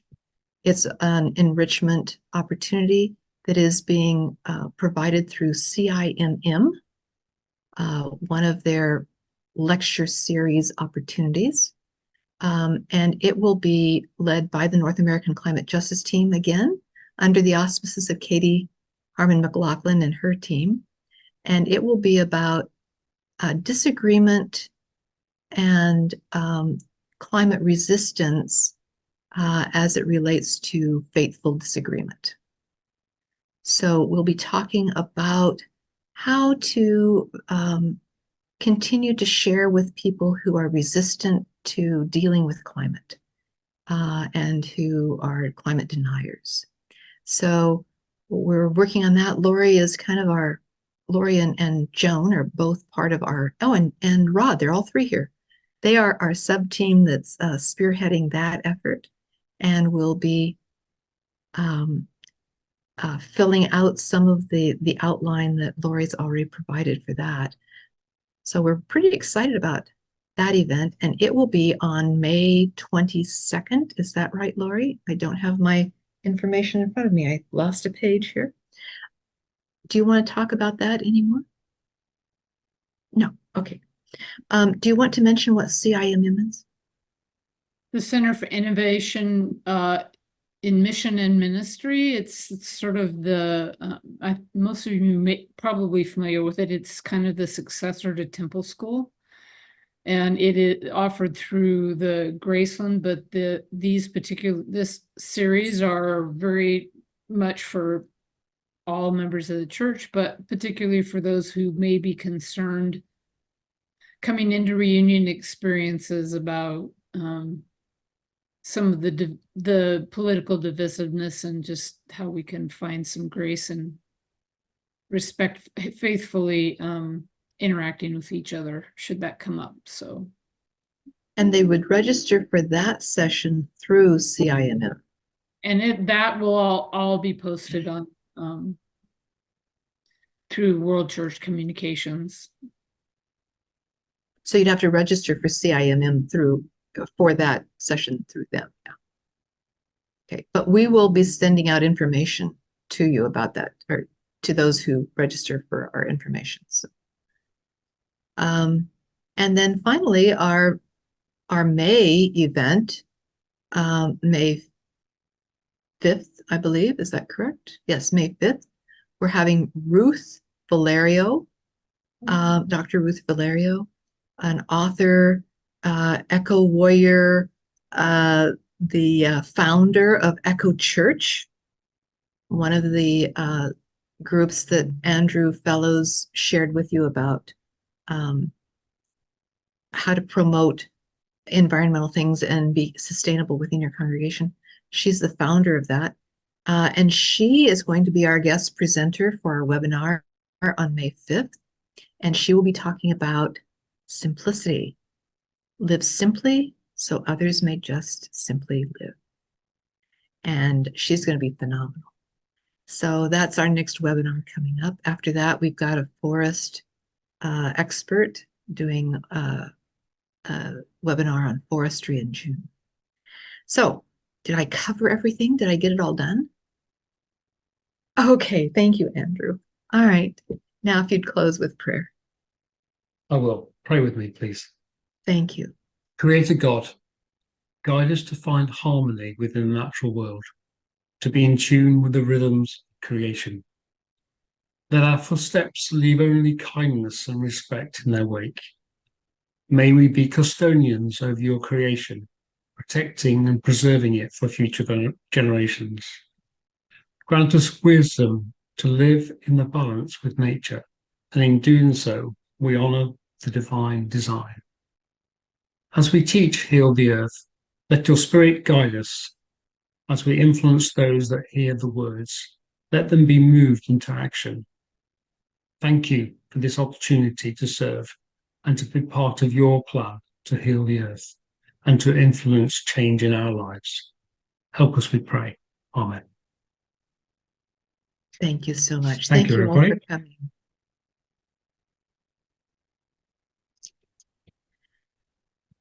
Have a wonderful time at reunions.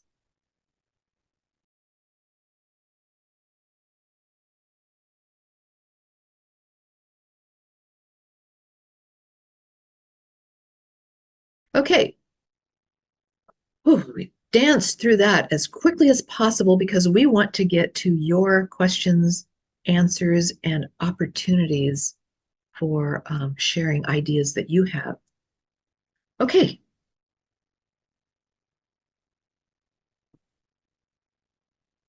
Andrew?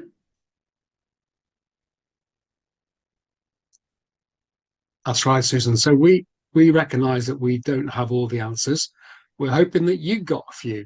So any ideas about what you might be doing, creative ideas in your reunion classes?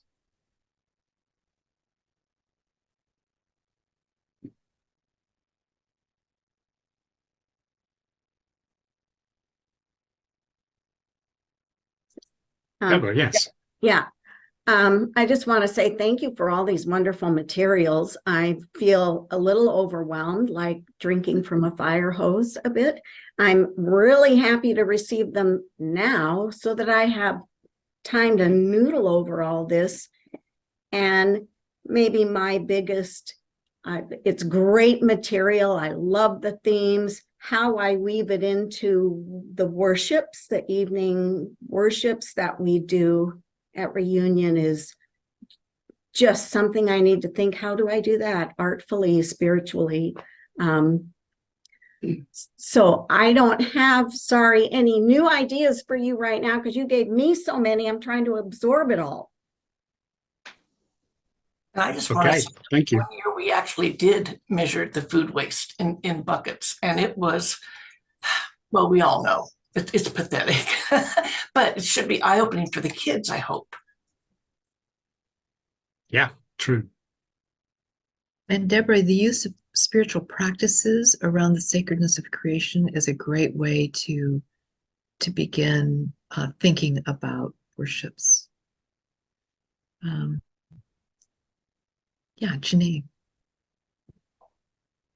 I just wanted to also affirm this is a lot of wonderful information, and I really, really appreciate all the ongoing work of the North American Climate Justice Team and the UK team, all of the work that has been done to support the development of these resources and additional items. And Deborah, your comment just reminded me in terms of looking at our worship experiences perhaps a little differently, not only how we incorporate spiritual practices, but what are some hands-on kinds of some of these things that are for children may translate wonderfully into an interactive kind of worship experience. So that's just kind of sparking my mind. And also I have been trying to prep, sorry, I just got a pop-up thing message, prep Mission Center leaders and reunion planners to be thinking ahead of time.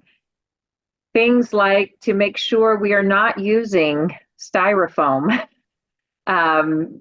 or single-use plastics in our for our regular meals, and thinking about what may be some convenience practices that take place at campgrounds that we can prepare for ahead of time, what we ask people to bring in terms of reusable water water containers or water bottles or coffee containers or things like that. So those are just some additional things that I've been trying to prep with leaders and reunion directors, and the more we kind of encourage that on the preparation and the better.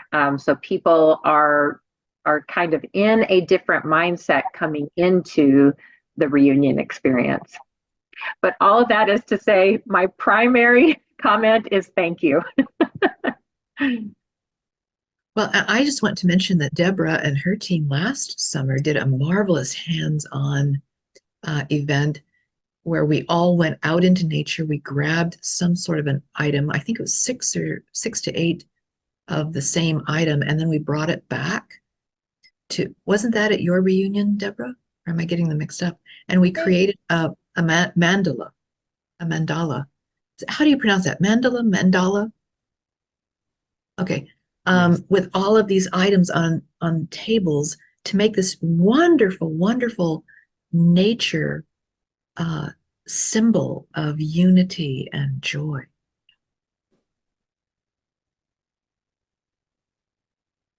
Another idea that I was recently at an Interfaith Earth Care local event, and they did this beautiful thing about creating an altar by having people bring symbols of a place on the earth that they really loved, or that they have seen it change and have a deep desire to heal. And it was really interesting as people brought a symbol, and you'd have to, if you wanted to do it at the beginning, you could ask people to even think about it as they come to reunion. But they brought this symbol and they put it in to create the altar, shared their story. And just in sharing the story and weaving the sense of places on earth that they really, really, really love, there was this palpable change in energy because it was creating and weaving relationships through symbol, and then having the reminder of being a worldwide crisis community. So that's just an idea that I wanted to bring in, put on the table. Lori, could you say that again? Like they brought things that represented a place on earth that was meaningful for them. Is that what you said? Yeah, so somebody brought like, one person brought like a stone fetish of a turtle and talked about Mother Earth, or about Turtle Island.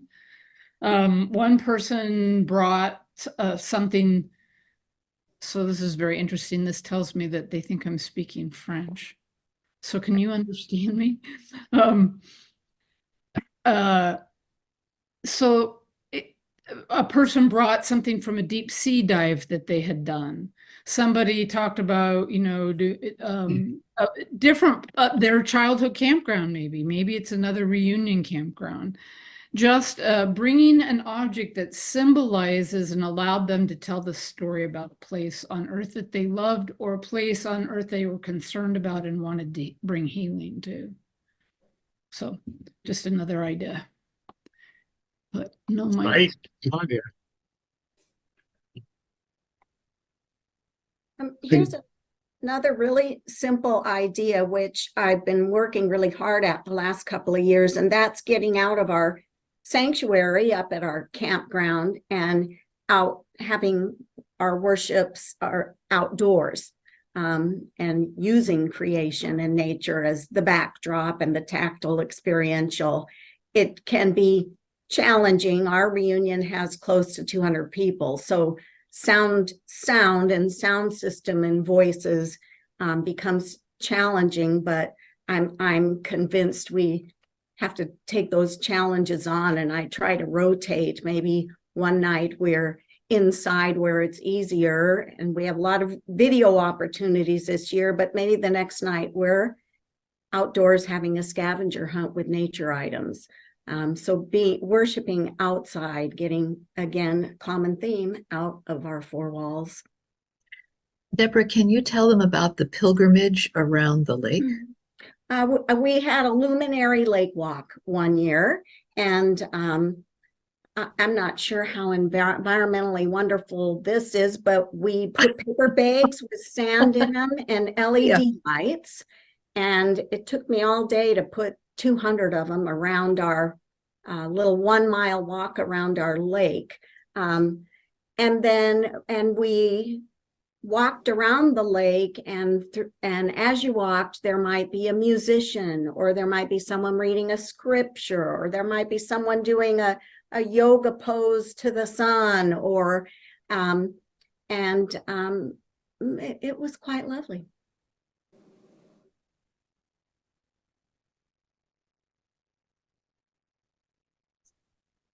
So to add to that idea, I've been at camps where people will draw on the bag that becomes the luminary bag, something that symbolizes, and you might have stencils that could be animals or things from the plant world, and that people kind of create their own bag, and they might see that as they're on their walk. But it could be another part of what people do to prepare, and they see themselves in nature and in that walk when they then go on it. Great, thank you. Paul, did you have something to say? I had something I saw at a TED Talk. It's kind of a fun way to talk about meatless. And he said, talk in terms of a face. So have faceless Fridays. So on that day, you eat nothing that has a face. And that might even be fun for kids. I read an article that some school kids in Great Britain didn't know that bacon came from pigs. They thought it was a plant of some sort. I don't know what school that was, but that was kind of a fun way to describe going meatless, is avoiding anything with a face. And another comment is, earthday.org this year, their focus is on plastic. And plastic worldwide is becoming a bigger issue. So in the adult class anyway, it might be, the materials don't really talk that much about plastic other than saying it's bad. But there's two things about the plastic ban that's coming in, which is assigning the cost from start to finish. So stop thinking of plastic as something that it costs to make it and then you just throw it away. The cost to make it and the cost to dispose of it. And that takes something that's relatively inexpensive and quadruples the price rather than dumping it somewhere else. And the other thing that, this is one of my pet peeves, is I think we have to be really careful about using the phrase recycling plastic. Because that's really a marketing gimmick that second only to the Bible on how well it's penetrated into the consciousness. Because for all practical purposes, you can't recycle plastic. And it's everywhere and it's growing. So I think that's something that, at least for the adult class, people should be made aware of. In a friendly way, of course. Yeah, Janae had something. Yeah, this is more of a question, and you can maybe direct me to some things, but I'm cognizant of the field in which I serve is the central US field, and it is largely rural and agricultural. And it's something that I've just been aware of is, and this is part of kind of the nature of the conversation around environmental justice and faithful disagreement, but also how to make sure that this doesn't come across as an attack on farmers or as, when you uphold some of the movies that are excellent, it could create kind of a distance. So I'm just trying to be cognizant, and I welcome any thoughts or pointing to ways to help keep engaged, to hopefully learn from some of the efforts that those that are involved in agriculture. So I'm just holding that up as something that has been on my mind and heart relative to kind of the nature of the field that I serve in, and how we can keep these conversations very open and collaborative and learning from one another. So I welcome any thoughts or direction. Thank you. Susan? I'll just mention, Janae, that we just recently had a webinar on permaculture. And permaculture is a way of approaching agriculture, gardening, landscaping in such a way that it upholds the natural relationships of plants and the earth and the natural processes. And and that might be a webinar that you might want to look at. I don't know that you could use it in a worship. It's very long, but it's got excellent information. And the other thing is to go back to our Native American, our First Nation practices. I think Lori's going to mention something about that. Is that right, Lori? You're muted. I want to make sure you were done. I want to hold up the difference between restorative agricultural practices and industrial agriculture. And most of our Midwestern farmers need to be applauded for helping to feed us and to feed the world. So there's a difference between small farming and the kind of industrial agriculture where big corporations come in and they dump tons of fertilizer and don't do good practices with soil. We had a conversation in a recent study class from a gentleman where this was kind of a question: how do we feed the world? How, so it was a question of how do we reduce our use so that while others who can't eat will have more until these changes happen. But what was really interesting was he came up with it. He said, maybe one thing I could contribute is teaching people how to garden. Young people don't know how to grow their own gardens. And so I think instead of demonizing, it's really important to recognize these folks who live close to the earth have a lot to offer us. And I would also echo Susan's point on indigenous food practices, which are really coming into focus. But it's not a demonization of trying to feed each other. It's questioning the way industrial agriculture is ruining soil so that there's only 60 harvests, they say, left of good soil left on the planet, unless we do things to change how we do our agriculture. So there's room on both sides of the issue to say vegan, not but it's the way in which our food comes to us and to be more aware of that. So I don't know if that's helpful or not, but that's one way I think about it, is that we start by acknowledging the contribution that our farming communities make for feeding people. Actually, that I see Paul's hand up, and I don't want to interrupt. I just want to say that is helpful, and I think that upholding that difference with the industrial, and that's a justice issue as well with the local farming. So I just appreciate that comment. Sorry, Paul. Yeah, I think that movie, was it Kiss the Earth, Kiss the Ground? Kiss the Soil. Kiss the Soil, whatever. Kiss the ground. Oh, Kiss the Ground. The and the sequel's out too. I haven't seen it yet, but that has clips about regenerative agriculture, about no-till, about cover crop and rotation. So the clips from that might be really useful, and it kind of talks about soil health, because I think if people are farming, they know that they have to buy these expensive chemicals to be able to grow anything on dead soil.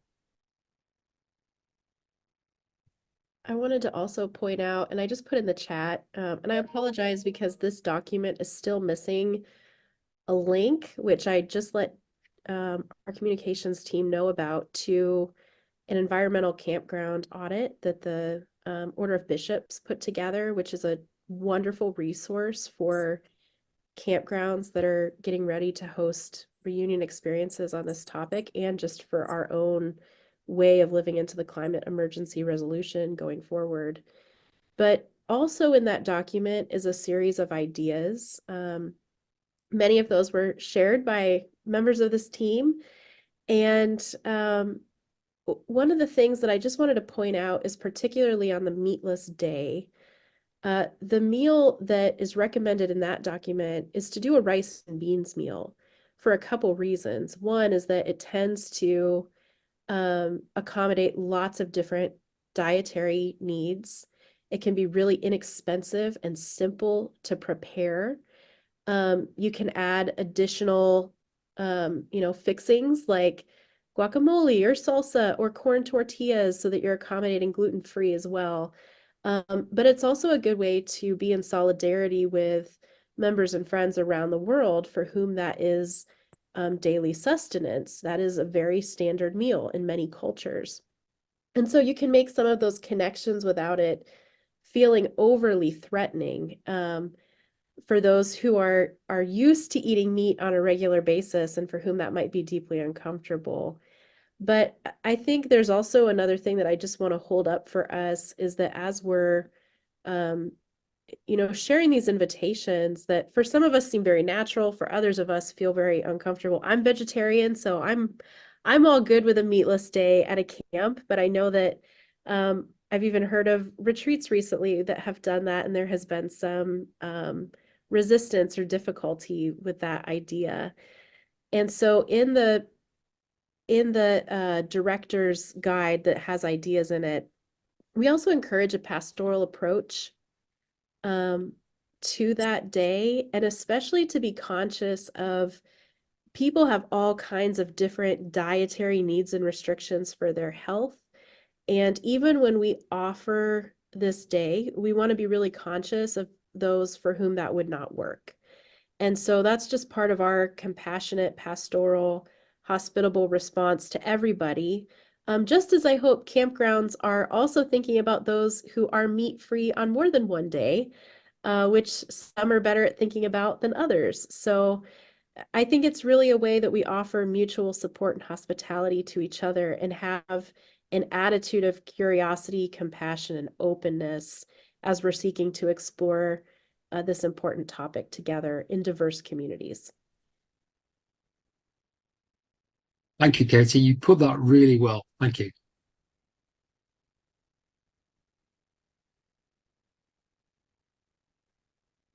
I want to just bring up something else that Katie talked about. I want to talk about the checklist that the Order of Bishops came up with.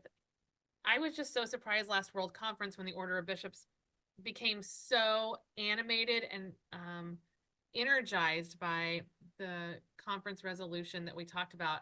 I mean, more so than I've ever seen the Order of Bishops be before.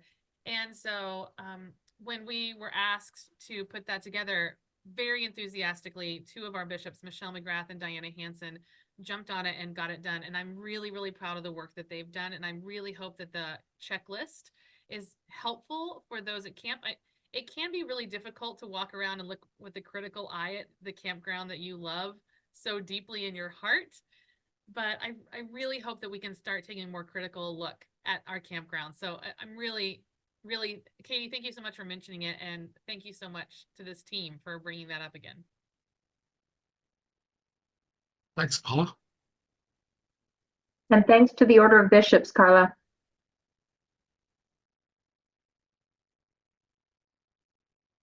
I just want to share another idea as I listen to you guys that popped into my head, something that's worked well for us, and it may or may not translate to your campground. Our campground is on Puget Sound on the ocean waters, and salmon is a big part of our local culture, I guess. We've had a long tradition, many, many years of having salmon one evening for dinner and cooking it outdoors, and people come for that night to watch. A couple of years ago, I decided we needed to build our worship around that and the meaning of the salmon and the waters and the indigenous peoples that inhabited that land before us. And so we've been on a little bit of a journey telling the ancients the stories of our campgrounds and the salmon. And again, it's been pretty alternative kind of worship outdoors with cooking going on and sound issues.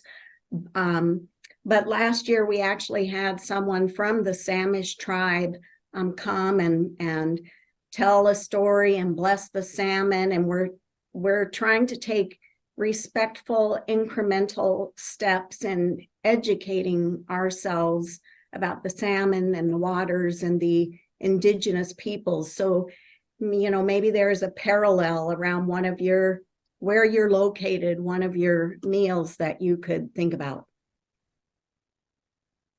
Yeah, thank you, Deborah. Yeah, salmon is a really an interesting topic. I know that salmon numbers worldwide are declining massively. So yeah, it's very important that we talk about salmon and what that has to contribute to our river systems. Really important. Thank you. Another Katie. idea that I would like to add, and this is also in the Director's Guide of Ideas, I think that this is a topic that can feel extremely overwhelming to people. And so we don't want people to leave the reunion experience with a sense of like false optimism about, oh, it's going to be fine. But we also don't want to leave people feeling so overwhelmed that they just become numb or don't feel like they're able to act in any way that will offer any kind of response that's meaningful.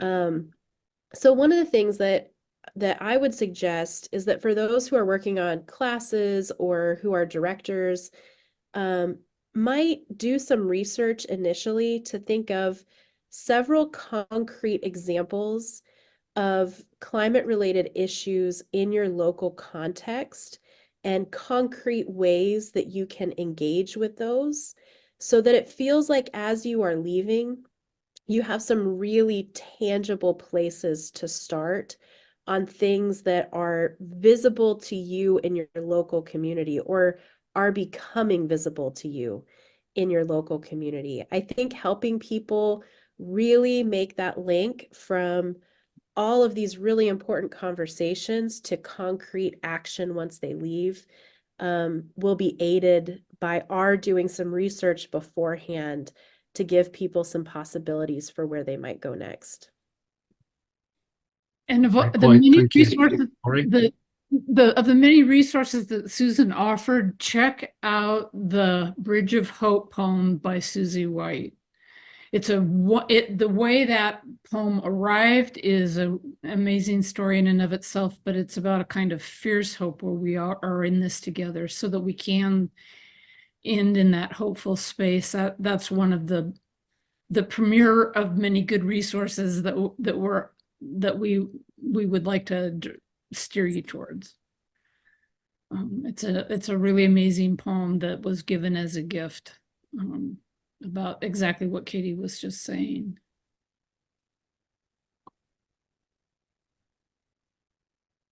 So as I've been going through the materials, one of the paradigm shifts I think that the week is trying to encourage is to see ourselves more and more part of the ecosystem as opposed to the person on top, or that humanity is on top of the ecosystem.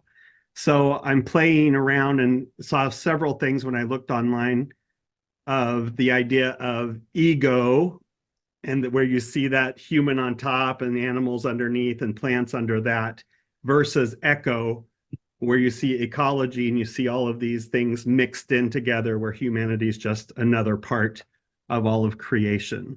So that's just one thing I wanted to bring up. But as a class teacher, I'm trying to figure out, because there's so much information, and I'm not sure that the goal of the week is that we fix all the problems as much as we change our paradigm in terms of what does it mean for Community of Christ to truly begin to live into a more simplistic lifestyle, or to not, we will have the temptation and urges for materialism and things that life presents us, but how do we begin to shift the way that we actually see our place in all of that?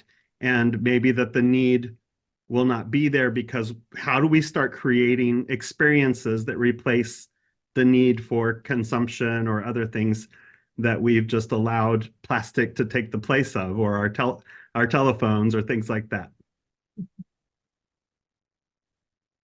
Thank you, Joey. Yeah, I'll jump in there and just say, for the team that came up with these themes, both the overall theme for the week and the daily theme, the connection to the restoration was a really important theological point to emphasize, that this is deeply a part of who we are as a movement, but also amen to everything Joey said about, we want to know about the issues, but we're also trying to approach them through the lens of our faith formation and response, and why this is an important thing for disciples of Jesus to care about in the world today.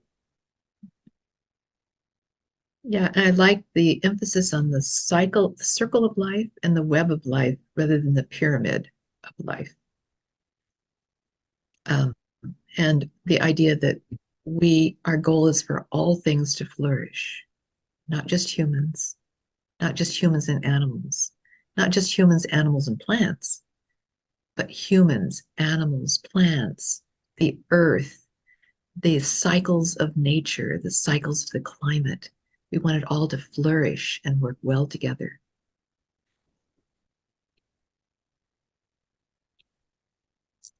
Laurie.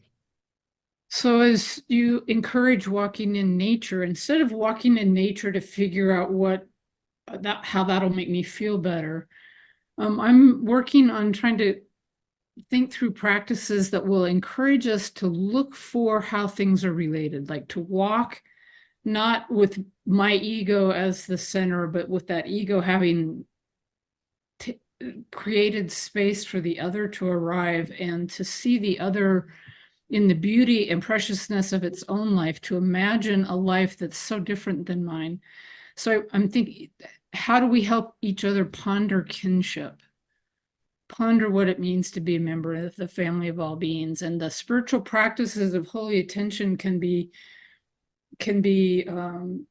channeled that way, to really looking and opening oneself up to imagine, how am I connected to the salmon? How am I that are connected to the orcas that I saw off the coast? How is this tree root reaching through the soil and connecting with trees at my own home? Just those kinds of spiritual attention to the interconnectedness and kinship between all creatures is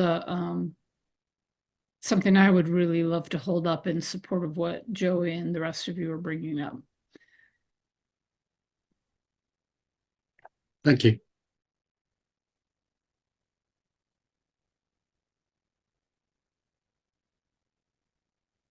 I don't know where the appropriate place to share this is, but just so you know, I like to put together an extensive PowerPoint for the adult classes. So I'm happy to share that with any of the people that might be doing your adult classes. It comes with many pictures that I found on unsplash.com and some other places that I then cite on those PowerPoints. It comes with some videos, some extra work that I put together, but mainly it literally is reading the material, the actual adult class material, and it's all in the notes. So somebody who had not even planned for class could basically walk in and just read and the class would be there. I'll put class 1 as an example. I haven't finished them all in the chat. So is there a possibility that you could send that to the North American Climate Justice Team, to Rod, who is our webmaster, and we could post it on our reunion materials webpage with your name attached to it, of course, and anyone else who has resources you're creating? I think that was part of the intent, was it not, Andrew? That we would use our webpage to collect some of the offerings that you want to make to share with the world church, that we would go ahead and do that. So that is a link to one of those PowerPoints. Is that correct, Joey? Yes, that's the first class, basically. I also So have we could just list that link in on our webpage then. You can. That's just where I'm hosting it right now, so I can share it with people. But Okay, yes, it can either be that way, or we can figure out, yeah, let's talk to make later. that more available. Okay. The other thing is there's an excellent song that was written last year it was the winner of the Hymn Society conference, and it was on water and the land, and it was written from an indigenous perspective. It brings in a little bit of French, just like one phrase, a word or two from the indigenous language, and then the rest of it is in English. But it's a gorgeous song on water as a resource. So I'll share that as well, and potentially people could use that on the water day. Thanks, Joey. Any more ideas? They can be small ideas as well. They're always useful.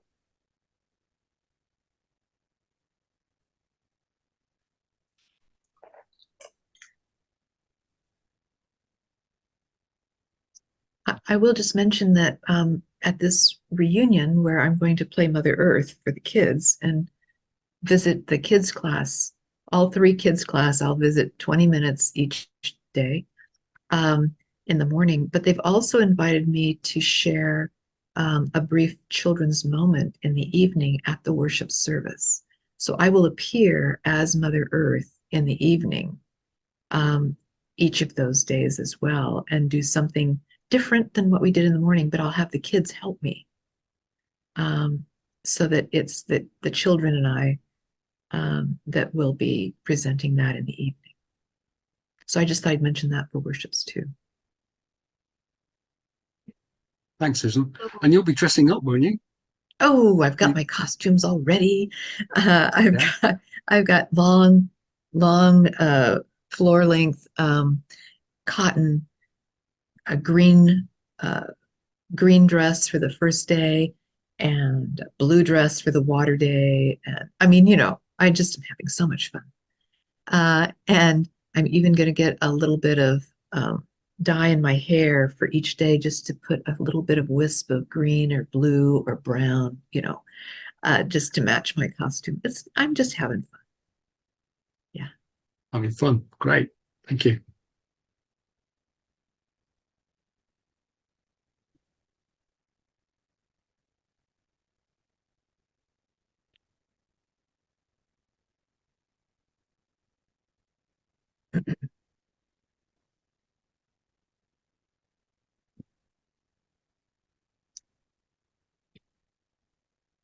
Well, shall we go ahead and show where to find some of these resources?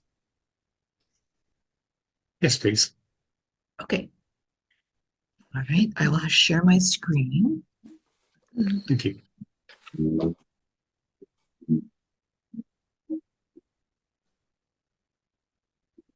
Where to find reunion materials? I got it up. Okay, good. Slideshow. All right. I wasn't sure if anybody was having trouble finding the World Church reunion materials, so it sounds like everybody's got those, and you can find them. There's also a specific link, but I thought I would go through the physical way of doing it. If you need to take photographs of some of these pages on your cell phone, it gives you directions. Here's the enrichment resources from the North American Climate Justice Team website. So here is our website, seaofchristclimatejustice.org. This is an actual link that gets you directly to that. We started out when we were doing a climate colloquy, so our title is still climate change colloquy, but don't worry about that. And then above the photo of the green leaves, point to the resources. Okay, it's one of the menu items. Point to it, and underneath it will appear reunion material in a white box. Just click on the reunion material. It'll take you directly to the web page where the video clips and documents are posted. It's still under construction. So check back, because right now there's only 3 of those listed resources that are live and hot and available. One of them is the poem that Lori mentioned. One of them is the children's Minecraft video. It's live. And I can't remember what the third one is. But anyway, there are 3 that are available. And then this is an actual link right here, Reunion Material Climate Change Colloquy, that you can click on, and that will be in some of our documents. There is our reunion material page, and you can see if you go up here or at our homepage, under resources is reunion material. And this tells you that we've got these as supplemental materials, and it's listed under categories. World Church Leaders. Here's the clips we have about Steve Veazey on climate. Here's the list we have on the presiding bishop, Ron Harmon, on climate. Here's the North American Climate Justice Team members. Here are all the spiritual practices. You can notice the ones that are underlined, you see, are live and available. Notice, gaze, cherish, bless. This is the holy attention. That's the one I couldn't remember which one was live. That's the other one that's live. But all of these will be live shortly. Bless his heart, Rod Downing's working hard on these. And then here's the children's video, The Greenhouse Effect. Click on it. I'll just show you the start of it. I won't show you the rest of it, but you can see it's only 4 minutes. Hey, you missed me. Maybe that time, but I got you plenty of times already. I'm winning. No, you're not. Take that. You couldn't hit a whoa. What's that? Nice. Looks great. Fastwing must have just finished it. It wasn't here yesterday. Better put down our rocks. I wouldn't want to break the glass. Yeah. Tempting though, isn't it? You wouldn't. Fastwing would kill us if we destroyed her greenhouse. Well, maybe not really, but she'd be plenty unhappy.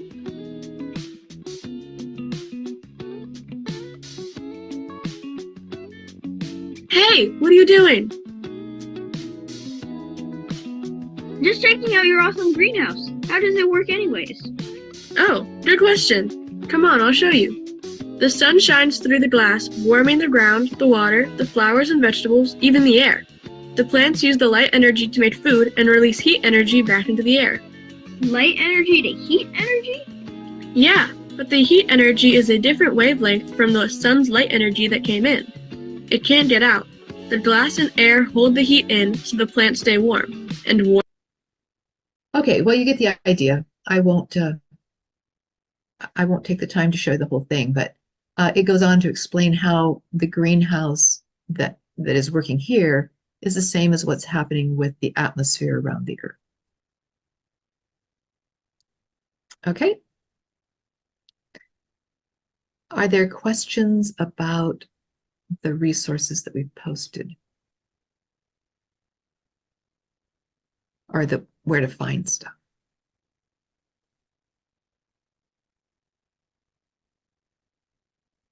All right.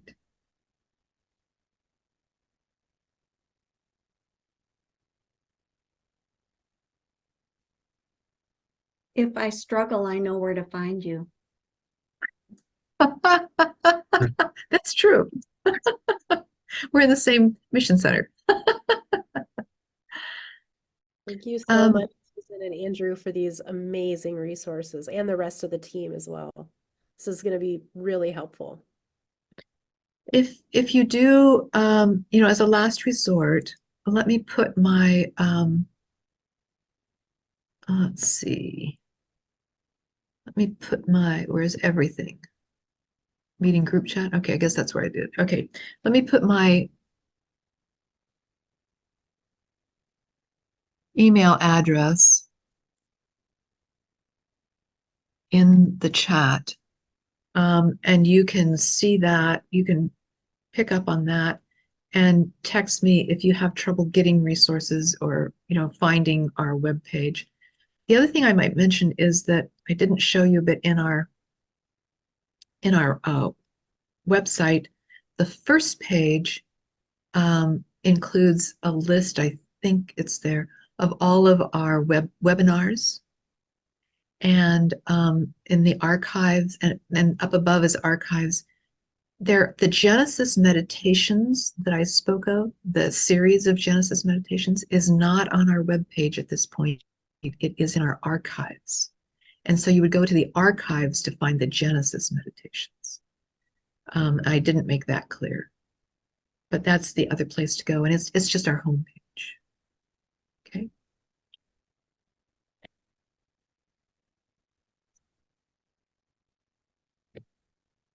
Do you want to Great, thank announce you. about tonight? Oh, yes. And there's other announcements we're supposed to be making. Thank you, Lori. Okay. So let me look at my notes. I totally forgot. Okay, we have another session just like this, same presentation of resources and same open forum for people to add their comments, their ideas, their suggestions for enrichment. And this one is recorded, that one will be recorded. We will put the ideas together in one, not all the repetition of our resources, but the ideas that other people share will put together along with that into one recording. And then it will be posted. Katie, is that going to be available at World Church level? This one? Yeah, I'm working with Jen Kilpack to find the best space to put it. So we'll have it somewhere. Okay. Well, Rod Downing will have this on his computer. It's recorded on his computer, I understand, right? And then we'll put it together with the other one tonight and we'll get it to you. And then tonight there is this other session. It starts at 8 o'clock Central Time. Andrew and I will be here. Andrew will be missing sleep. It's 2 o'clock in the morning for him when that one is, yeah. So I'll be facilitating that and Andrew will be helping. And then I want to tell you that our other session of sharing about reunion is called Meeting Climate Resistance with Faithful Disagreement. And that's a webinar. It's offered only in English. It's a CIMM session on Wednesday, May 22nd. And the North American Climate Justice Team will be facilitating that as well. And that's with the invitation and authority of Katie. So we're not just doing that on our own. Katie is backing us on that one too. So in some contexts, the climate crisis is a contentious issue, of course. And so as we get ready to prepare for deeper conversations, the question comes up, how can we engage one another and the topic deeply when we're encountering resistance to the topic? So join us for this session. We're working hard to put together ideas and suggestions that can help in discussions. The other thing I want to mention is that this coming Sunday, we have a special screening of Climate Restorers Part 1. It's a special film that has been put together by one of our former presenters, Phoebe Barnhard, and her husband, John, can't remember his name. John, Lori, help me out here. John Bowie. Oh, Rod, there you go. So we're going to be presenting that screening. It's prior to its actual publication for the public. This is kind of a sample screening, and it's an amazing opportunity for us to see their Part 1. And that is also an opportunity for those who come and view it to offer their financial support in friendship raising. I'm not going to call it fundraising, but friendship raising, to network with them. And if you wish to make a donation, you will have that opportunity at the end of that screening. But it's at this point open to anybody who goes. And if you need that link, contact one of us here on the climate team. It is in a flyer that I sent out to mission centers around the globe. I think, Janae, you have a copy of that flyer. Mission center presidents have copies of that, but that flyer gives you a no, that's not a link. I'm sorry. It just tells you to register at CIMM for it. That's how it is.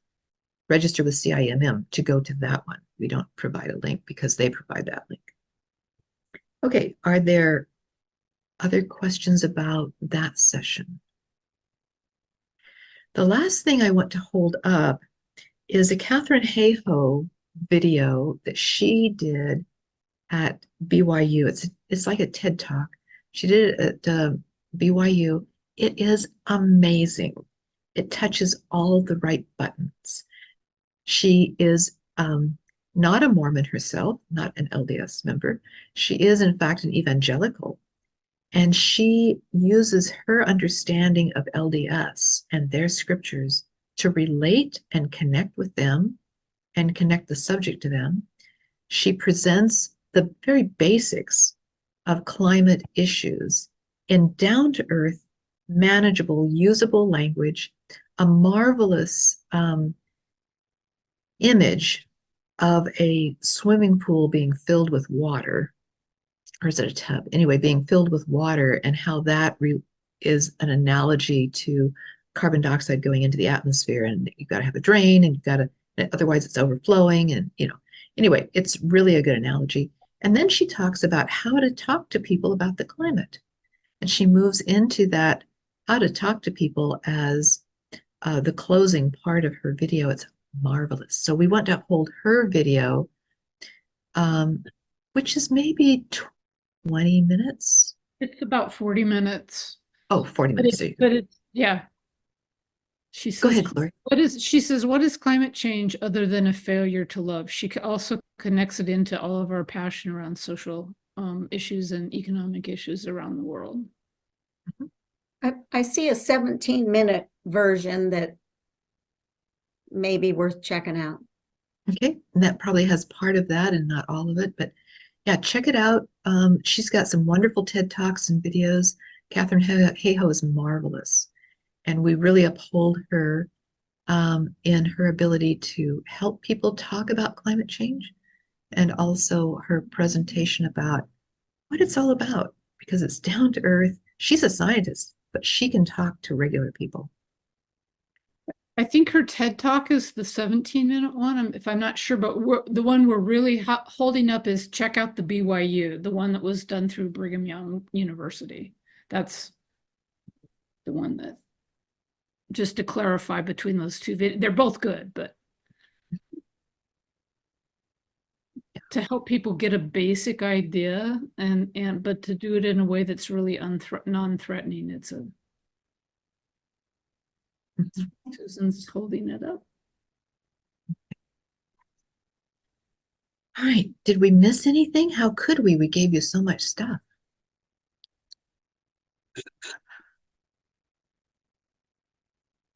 Andrew, back to you. So I think we're about there. We would really just make sure that you are aware that please use us. We've got wealth of experience ourselves. Send us a message. We'll be happy to get back to you. I know that we're trying to be as many reunions as we can. Yeah, I'm going to be in Germany as well as British Isles. So I'm hoping that we can get out and talk to you guys personally about any issues, or also give you support where we can. We really want to do that. As we bring our session to a close, I'd just like to offer a closing prayer for me. And it says, Creator God, we see the wonders of your creation. We ask that your Spirit is with us as we prepare for our camps this year. We ask that whoever hears our message, that they heal the earth, and be moved to take action. We know that we have a lot to do, and we need everyone to play their part. We thank you for this opportunity to serve and to be part of your plan to influence change and the necessary change that we need. in the way that we live our lives. Help us, we pray. Amen. Amen. Thank you, everybody. Thank you. Thank you. Thank you for being here, for all your good ideas. Yay.